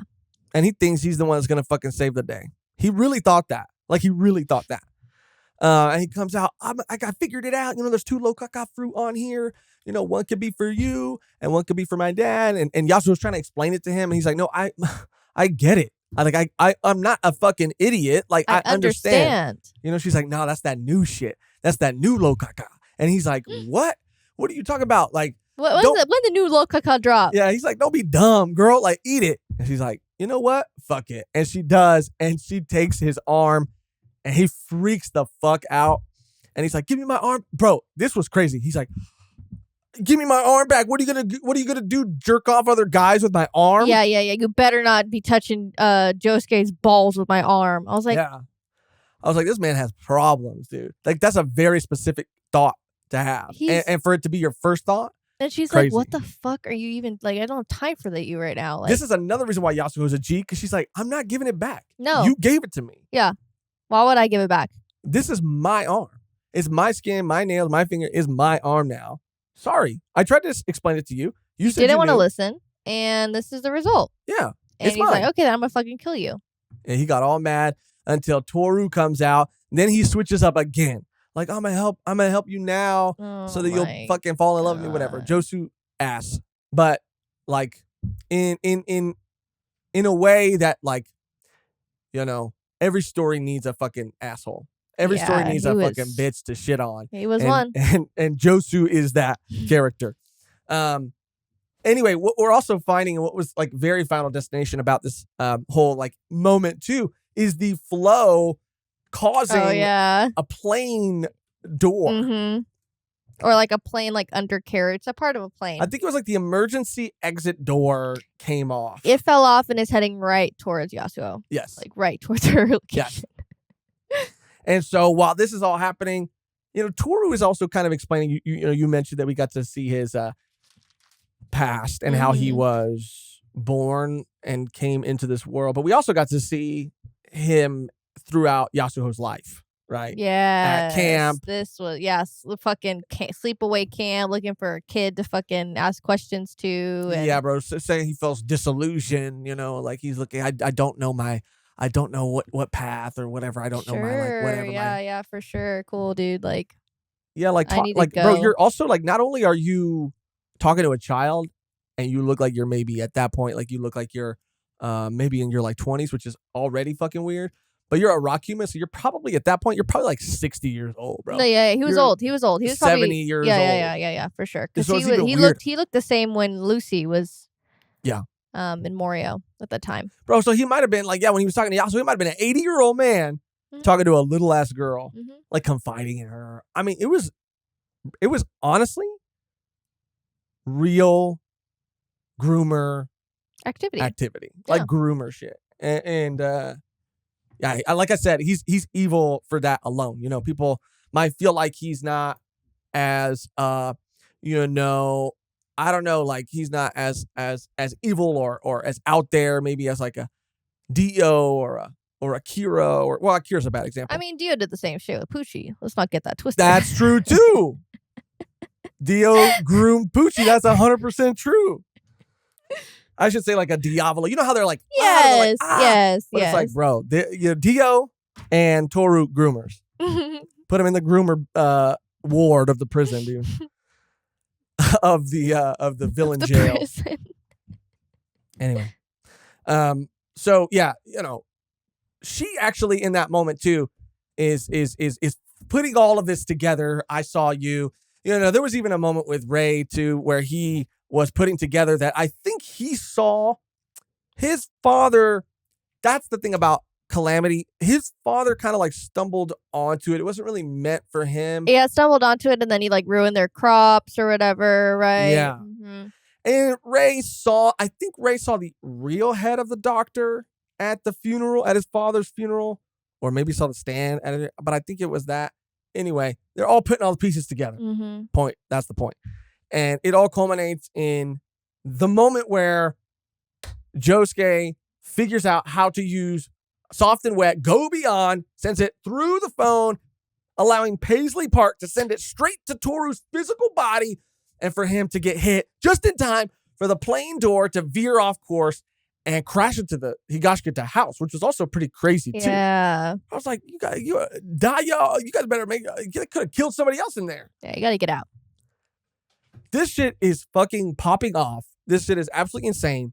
Even more so because Josuke is not even there. I know. That's what's so infuriating. Like, he is at the hospital. Yeah, bleeding out on the floor. Crazy ass shit. This leads to Josuke having to hit him one more time. He does. And now Toru's fucked. And he's bleeding out and he's going to die. But as he's going to die, we see, and we cut back to, because this part also, so Wonder of You apparently is a Elvis song. Yes. That was a cover that he decided to record as a tribute to his dead mother. So Wonder of You is a song about a mom. About a mom. And there's like motherly shit woven all throughout this part with, for sure, with Holly, with even Toru reaching out to the Wasp at the end. Josefume's mom, Toru reaching out to the Wasp, which was the only motherly figure he ever had in his fucking life, was this queen or this Wasp. Jobin and Kato, like there's some very heavy mommy issues. Mommy issues in here. But we had cut back to a previous part where we saw Jobin really, this is why I empathize with him, because he's not taking all of this in stride.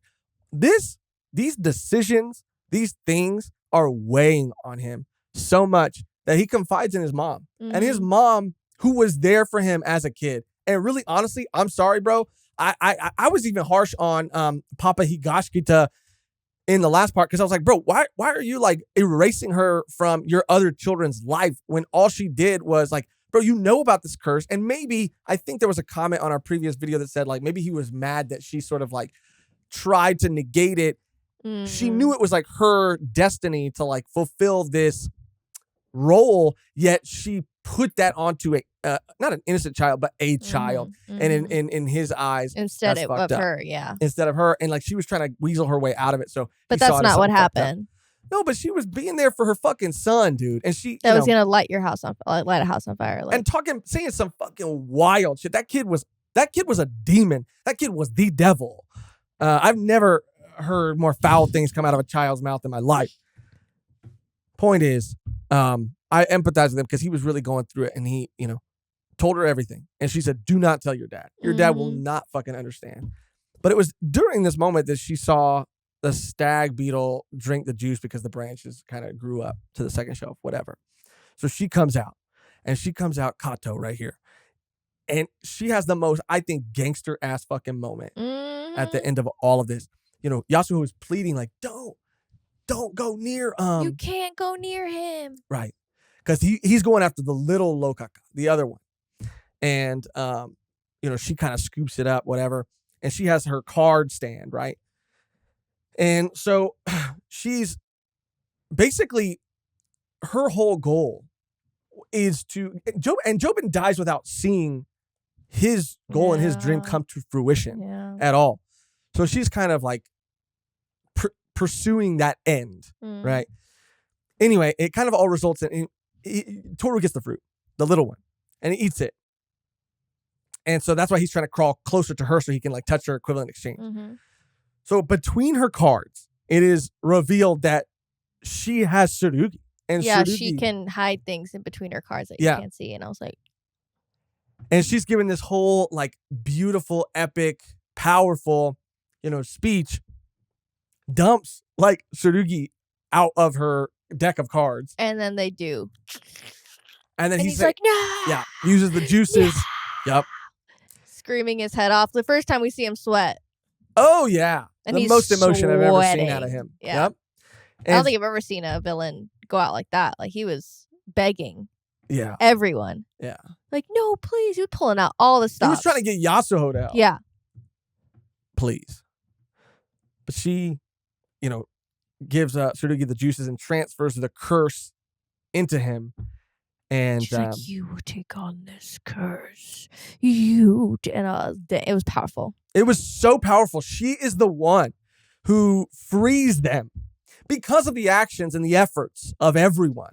But she was the one to free them from this curse, but is also caught in the flow of Calamity and meets her own end. Demise. So she dies. Jobin dies. The two people that I think, really did put in the most work towards that goal, like, died. Sacrificed themselves, and I guess in a way, or were kind of collateral damage in like achieving this. But in doing all the things they did, freed the family from the curse forever. Yeah. Like forever. Yeah, they don't have to deal with this. And none of their like kids and people. Yep. Yeah, never. Yep. It was absolutely crazy. I mean, this is a moment that, again, an ending, a final fight that felt like no other final fight that has come before it. It felt like it was trying to say and do so much more. It did feel short, and a lot of it felt like, oh, damn, like, this is it. Yeah. This is it. And then it's like, look who showed up finally. But I think he wasn't even there. I know. But I think it felt like that because we have all been so conditioned by so many previous parts. And that's something that me and you have always tried to navigate. I've said many times throughout our entire JoJo's Bizarre Adventure journey that you can't go into any part expecting anything, really. Like, you have to kind of surrender yourself to these parts. Because if you go in with these expectations, Araki is always going to take it in a completely different direction. He always has a plan that's usually bigger than, and in such a broader scope than any of us can perceive. Like, at any given point until the very end. And so by comparing it to other parts with these dynamic villains having these like very iconic final battles and power-ups, like by expecting it to follow the formula of a previous part, I think some people were disappointed. But you just need to like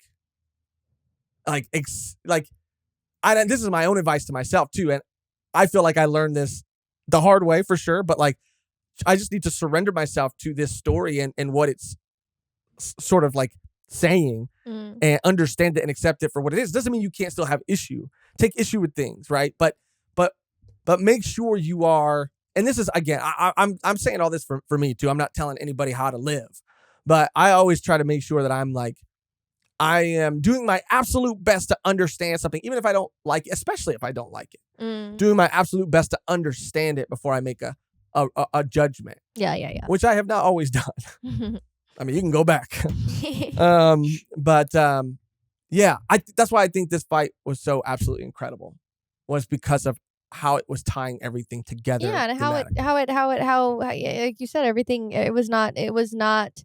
There was a certain like time when Josuke was fighting, like, but it was the stand. It was never the full body, or the main body. Like that was handled by the other people, and it was handled by Kato, who was like involved in this curse her whole her whole child's life for like 30 plus years, and her whole family's life. So it was fitting that she would be the one to like stop it instead of Josuke being the one to stop it, because he was helping and he wanted to do what he wanted to do for Holly, but it kind of got intertwined once he was involved with the Higashikitas. Like that never really was his full goal to begin with. So it did make sense for him not to necessarily be there. And it was like important for Yasuo to be there because of everything that happened with her and this fucking groomer ass bitch. Yeah. That's why it was so good. And he's like, it was like a total like, am I late? It was kind of like reminiscent of like part, was it 2? When they think that Joseph's dead and he shows up. Oh yeah. I don't know why I thought that was 2? Funny. I think that was 2. Yeah, I think that was 2. And he's like, sorry, I'm late. That weird ass English accent in the dub. Yeah. So anyways, not to like bring it, I don't know why I thought of that right now. It's not really related at all because he didn't die, but he just showed up and was like, yeah, bro, hi. And that's pretty much where we leave off with them, right? Until we cut back at the very, very, very end, right? Until we see the incident, the Radio Gaga stuff. Incident, which was again like you know disturbing as all hell. It was disturbing, and that's why I feel like again it is, oh man, it is such a beautiful way to tie everything together, to tie both of these parts together, the connective tissue that we saw throughout Jojolion. But the Radio Gaga incident, I mean, essentially Lucy comes to Morio to investigate, I think the Lokaka, I'm pretty sure. And maybe even, I think the Lokaka. But, so she meets this guy who's very physically fit. And I was like, where is she going with this? Yeah, Lucy, come on, dude. She was like, you know what they did to you when you were 14. You look fine. I was like, chill. No, she was just looking for a helping hand. Right. She was. I'm just kidding. She was. Don't talk about Lucy like that. But it all results in this like urban legend sort of like story of this guardrail, which is funny too because it's a guardrail guarding the orchard, a rock human probably put there by Toru to guard, whatever he's doing over there. Guardrail, whatever. It's something that comes out, causes people to say gaga and get sucked in, take their clothes off. But people think that they're not like, people think they're taking all of their clothes off and then getting like hit by a vehicle or like just disappearing. Yeah, because they don't see it because it's so quick. And once you realize what it is, like it kind of has like that like Nope feeling, when I don't want to actually go ahead. I mean, spoilers for Nope, but if you know what I'm talking about, you know what I'm talking about. Yeah, it had that like feeling of like this thing that we always associated with being just an inanimate object or like a vessel, is a living like thing. Yeah, and that's so there's a term for it, that. It's like a phobia of like a living thing being an inanimate object, like a chair, and then you cut it open and it has like organs and it's like living, and it's very gross to think about. But it kind of reminded me of that reading that. I was like, oh God. And then like towards, obviously the whole fight and then they're trying to get away from it and all this shit. And then it's just like the driver ended up getting into the mix and he's like, are you not going to take responsibility? Yeah. Like, you're the one who hired me. Like, don't abandon me. Don't leave me. And he's just completely like skinned and just, like Yeah. that was horrific. It's one of the worst deaths I think I've seen it. Like, oh God, like, Yeah. like still coherent enough to ask for help, but like completely skinned to the bone and muscle and goo and blood and all of it. Yeah, this fight and this whole like inclusion of this like story was so incredible. Yeah. Also to see this universe's, we've seen this universe's Jonathan, right? In Johnny. And to see Joseph, this universe's Joseph, to see him and sort of like how he operates and who he is, but also to see these homages to the clacker volleys in the car parts and to see Hermit Purple and to how fucking wild to briefly see it manifest. Yeah, I was how like, fucking geeked I was. I know, I was like, Hermit Purple. Because we've never even in Stardust Crusaders, when everybody else's stand manifested as this thing, Hermit Purple never did. So to see it start to, and Araki knew what he was doing by just giving us that little taste of it, I was like, yo, this is fucking lit. Finally. Fuck yeah. And just though, like, it was similar, different, but similar to like that payoff, not payoff, but like throwback homage at the end of Steel Ball Run when we got to see Dio with the world. Yeah. Diego with the world from a different universe. But now seeing this, I mean, throwback to the OG universe. You know what I mean? There was a theory. I think I saw a theory. It was a short on YouTube. And I forgot who made it, but they were saying like, like the whole Araki forgot thing about Josefumi having the star birthmark too and not just Kira.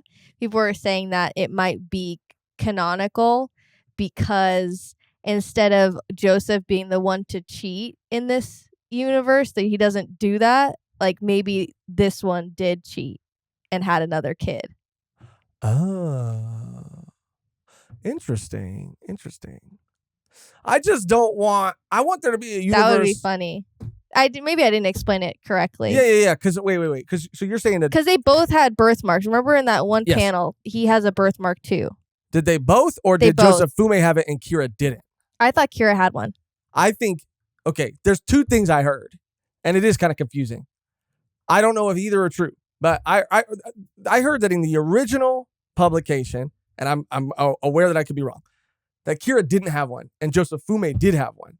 And then people were like, oh, that doesn't make sense. And then Araki went back and like gave it to Kira and took it off of Joseph Fume. Oh. But I have heard explanations, a different explanation than that, but I have heard explanations as to why Joseph Fume would have it. Because of all of the kids that, the lineage of the Joestars, like they didn't. Because there's like sisters that like people that weren't really shown. Yes. So he still could have been like an offshoot of an offshoot and an offshoot of that family tree, which would be why he had the star. And he had the inherited will. He had the spirit of a Joestar, right? Like because of the sandal.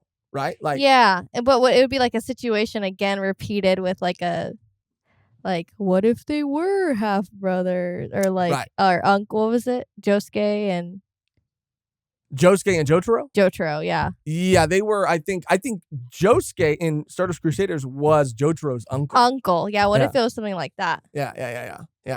It was just funny. I just want there to be a universe where Joseph don't cheat. How about that? That's a canon event. Now, in this universe, he don't cheat. Joseph don't cheat in this universe. He does, though. No, in the old universe, he definitely did. But he did in this one. No, you can't prove that. You can't prove it. I don't want to hear it. But yeah, I've heard all kinds of interesting theories, and that's why there's so much to unpack and dive into here. But again, that connective tissue, right? It Mm. all being connected and being something that was set in motion so long ago. When I mean, really, like Steel Ball Run was the beginning of it all, and then again with the flying fish and everything, the flow. Then Lucy looking off in this flashback, seeing Toru in the orchard way back then. Yeah. Then even the reveal of the sandal and how that was found later. But them getting caught in Calamity and Joseph going back to America with Lucy, getting stuck there, joining the Speedwagon Foundation, Mhm. meeting his Susie Q there, Mhm. then coming back. I mean, it was all like really, really beautiful, man, and really extremely just well executed. It's funny too. I saw a comment. Someone said, "It's funny how Joseph went from like hating Japanese people to like being Japanese, or half being half." Yeah, that's so funny. I didn't even think about that. Yeah. That's so funny. Or like living in Japan. And living in Yeah. Japan, yeah. That's hilarious. Because I don't know if I think he would be half. He would be half Japanese and half white. Because Johnny would be from America, and they married the Higashikata's daughter. So yeah, he'd be half. But yeah, so funny. And again, just it with this ending and in the inclusion of Lucy at the end here and all of it, seeing how it's all connected makes me wonder about Jojolands. It makes me very interested to see how it all ties together. Just like we saw throughout the original universe, the expanding of certain concepts in the stone mask, and then from the stone mask to the arrows. Yeah, I love seeing that too, that visual. Oh, yeah. Yeah. Seeing that, I mean, there was even an Air Mister Army's little Easter egg in there too.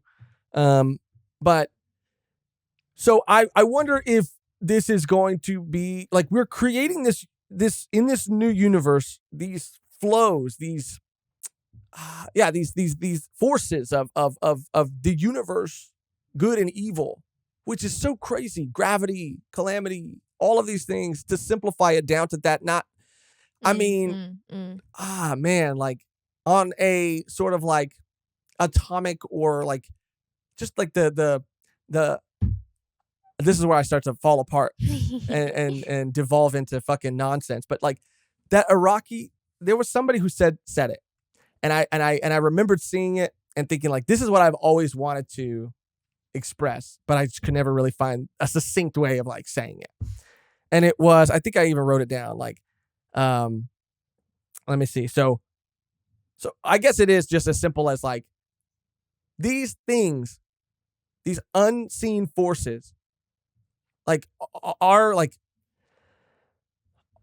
are at its core like things that we don't understand, like things that we thought were these like magical forces before were because we didn't understand them, the physics of them, right? Like we didn't understand like how they operated on like I guess like on an atomic level, right? Well, it's like like oxygen, right? And even like with dark matter and all these things, but like it's like there's the thing that we breathe, like we can't live without it, like you can't see it. Yeah, like Araki is simultaneously like giving these things like a beauty, divinity, and a sort of like also a like he's tying it to the core principle of this world and how it functions. It's operate. It's like natural order, right? Like, but there's something really fucking poetic about it, and I really am struggling because again, I've said this before, but sometimes I'll just keep talking until I feel like I've either A, made sense, or B, dug myself in too deep of a hole. Yeah, it's really fun for me. It's really fun for you to sit there and watch me fall apart. But I mean, it's so complex that I struggle to put it into words, you know.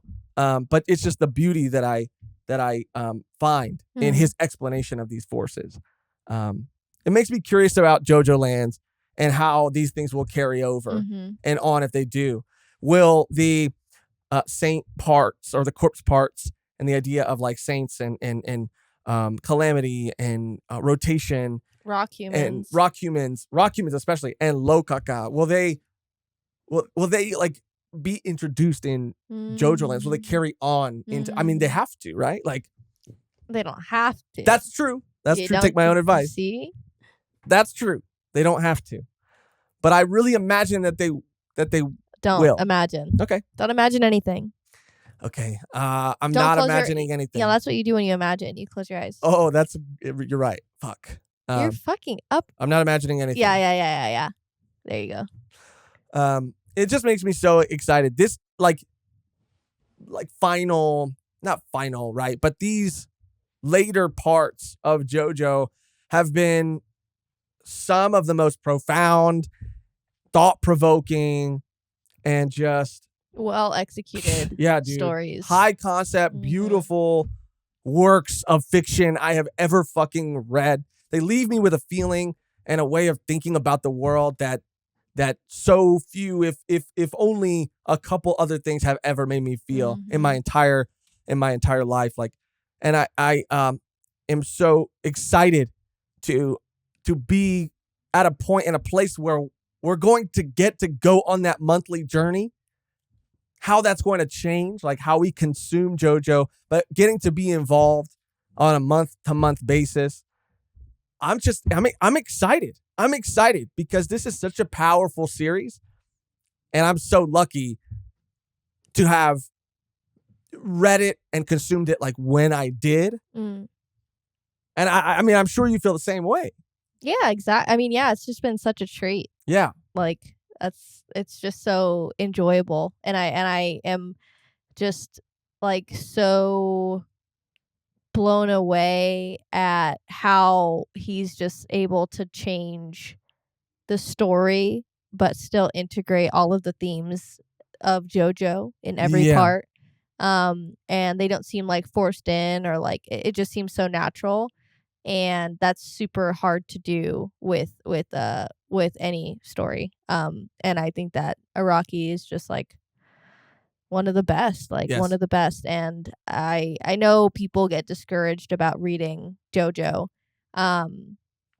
And we did, both read and watch, but I think that like it is so worth it, especially for part 7 and 8. Like, and I will say the same about 9. I'm sure. I just haven't read it yet. But yeah. Yeah. We have already kind of touched on the very, very, very last couple of things that happen. In this part's final moments, it being a story about breaking a curse, but things still up in the air, like Holly. But Yasuho kind of going one way, seemingly. Josuke finding his self in over the course of this entire journey, but like ending on him helping pick out a cake and really becoming a part of this family. Very, very, very beautiful ending, and an ending that I think is fitting, and I hope that certain aspects of are addressed in the next part, but if aren't, I'm okay with. There's so much more about this part that we can unpack and that I want to better understand, which is why we always encourage anybody who's watching these videos to leave comments. Sure.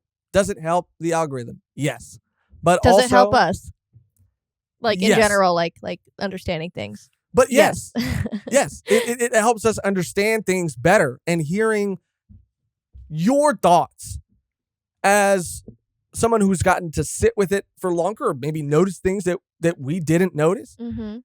It's just the best part about having these kind of conversations, right? Like, so any part that you felt like specifically drawn to, or anything that stood out to you, or any correction or idea or theory or anything about this part, please let us know, like, your thoughts, your feelings on it. If you were a monthly reader, if you read it all at once, how that changed your perspective on what was happening, your thoughts on Toru, the ending, all of it, anything, that would mean the world to us, because I need to know more. I need to fully understand this. I'm trying to think if there's anything else I'd like to add, or if you have anything else you'd like to say about this part, because we're at the end of the road in terms of Jojolion. And it's just been an incredible journey. And I know that we still have the monthly to go, but this is the last time that we're going to get to binge a full part in its entirety. Next time you see us in full cosplay for JoJo, unless it ends only like 30 chapters, only 30 chapters. No way. Will be a very long time. Well, I mean, we can still do it, you know. No, but right, like a full volume done that we usually do. It'll be cut to like us older. I don't age. I don't. Yeah, it's you know, it's been so many different things over its course because it's been a story that's been written over decades or right? Yes. So yes. yeah. I just have fallen head over heels, and it happens every time. I feel like, you know, we really go all in and dive super deep into something. But JoJo's Bizarre Adventure has become one of my absolute favorite series of all time. Something that I would include in my top 3 permanently. Like, there is just something so incredibly special about it. So no matter where you tuned in on this journey, if it was all the way fucking back when we did the very first part or anywhere along the way, like, thank you. You know, these videos haven't always performed super well on our channel specifically, but it hasn't discouraged us or stopped us from wanting to talk about this thing that we absolutely fucking have fallen in love with. So thank you for everybody who's been with us all throughout this entire journey. And we're excited to be caught up with everybody and to start streaming live. We have one more. We want to do one catch-up video where we, you know, talk about the chapters of Jojolion that have been released. But then after that, we will be monthly readers, and we'll be doing a monthly video or monthly stream, something of that sort. But, you know, that'll all come. So look forward to that. But yeah, man, this has been a blast. JoJo's Bizarre Adventure, life-changing shit.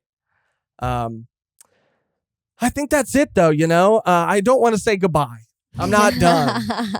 I'm not done. I loved Josuke. I loved Yasuho. I loved this. I loved all the characters. I mean, Higashikata family, like, I knew from the beginning, like, I was going to really just enjoy the dynamic of them, and just seeing them just do daily family shit was just so funny to me and fun. And I just really, really enjoyed the high intensity, like, you know, high stake stand battles that were easier to understand than part 6, more straightforward, and like I said, strategic.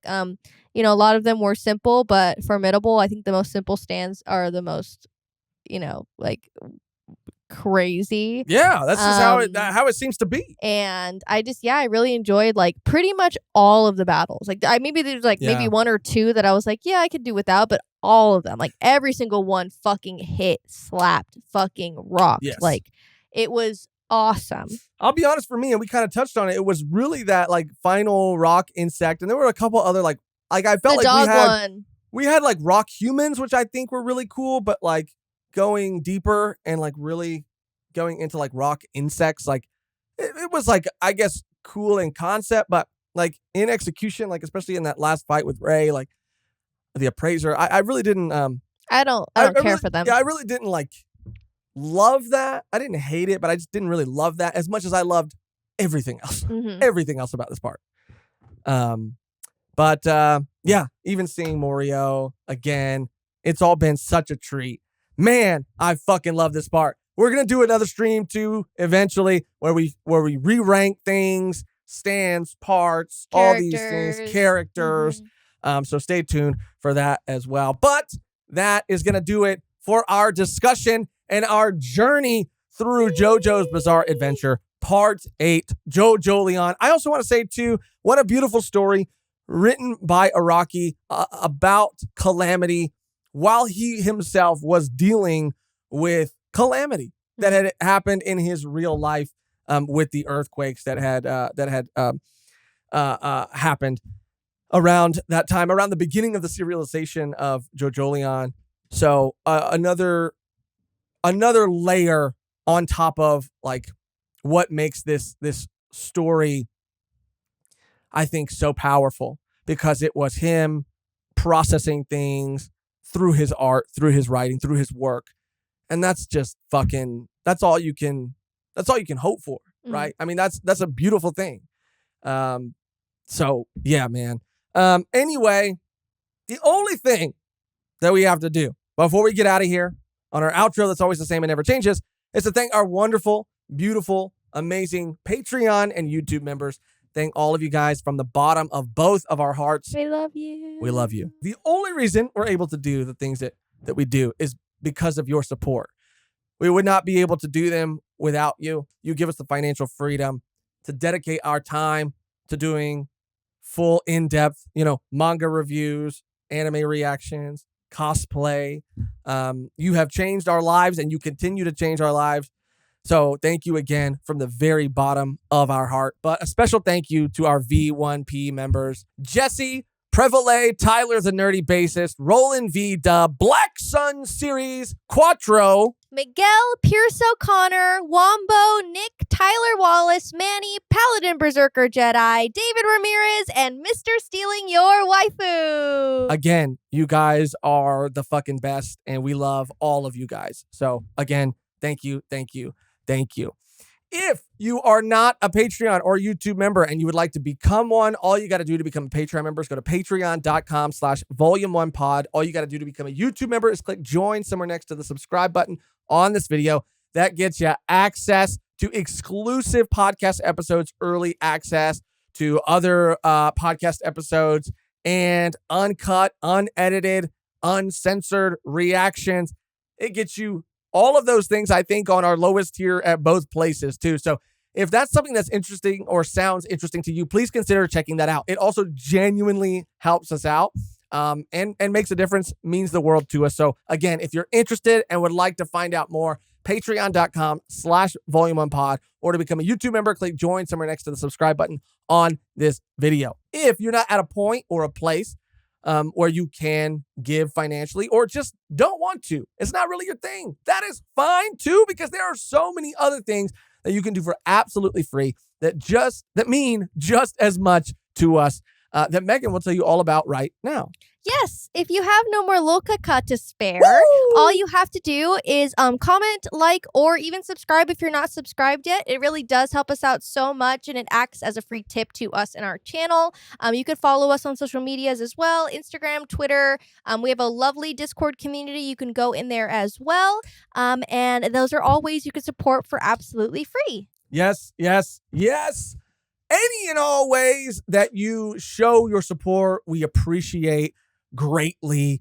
Even sharing this with anybody else that you know is a fan of JoJo helps and means the world to us. But that's gonna do it. But like we said, we will be back soon to talk about all of the Jojolion chapters that are out in one video, and then after that, we will be joining the monthly train and talking about each chapter as it drops monthly.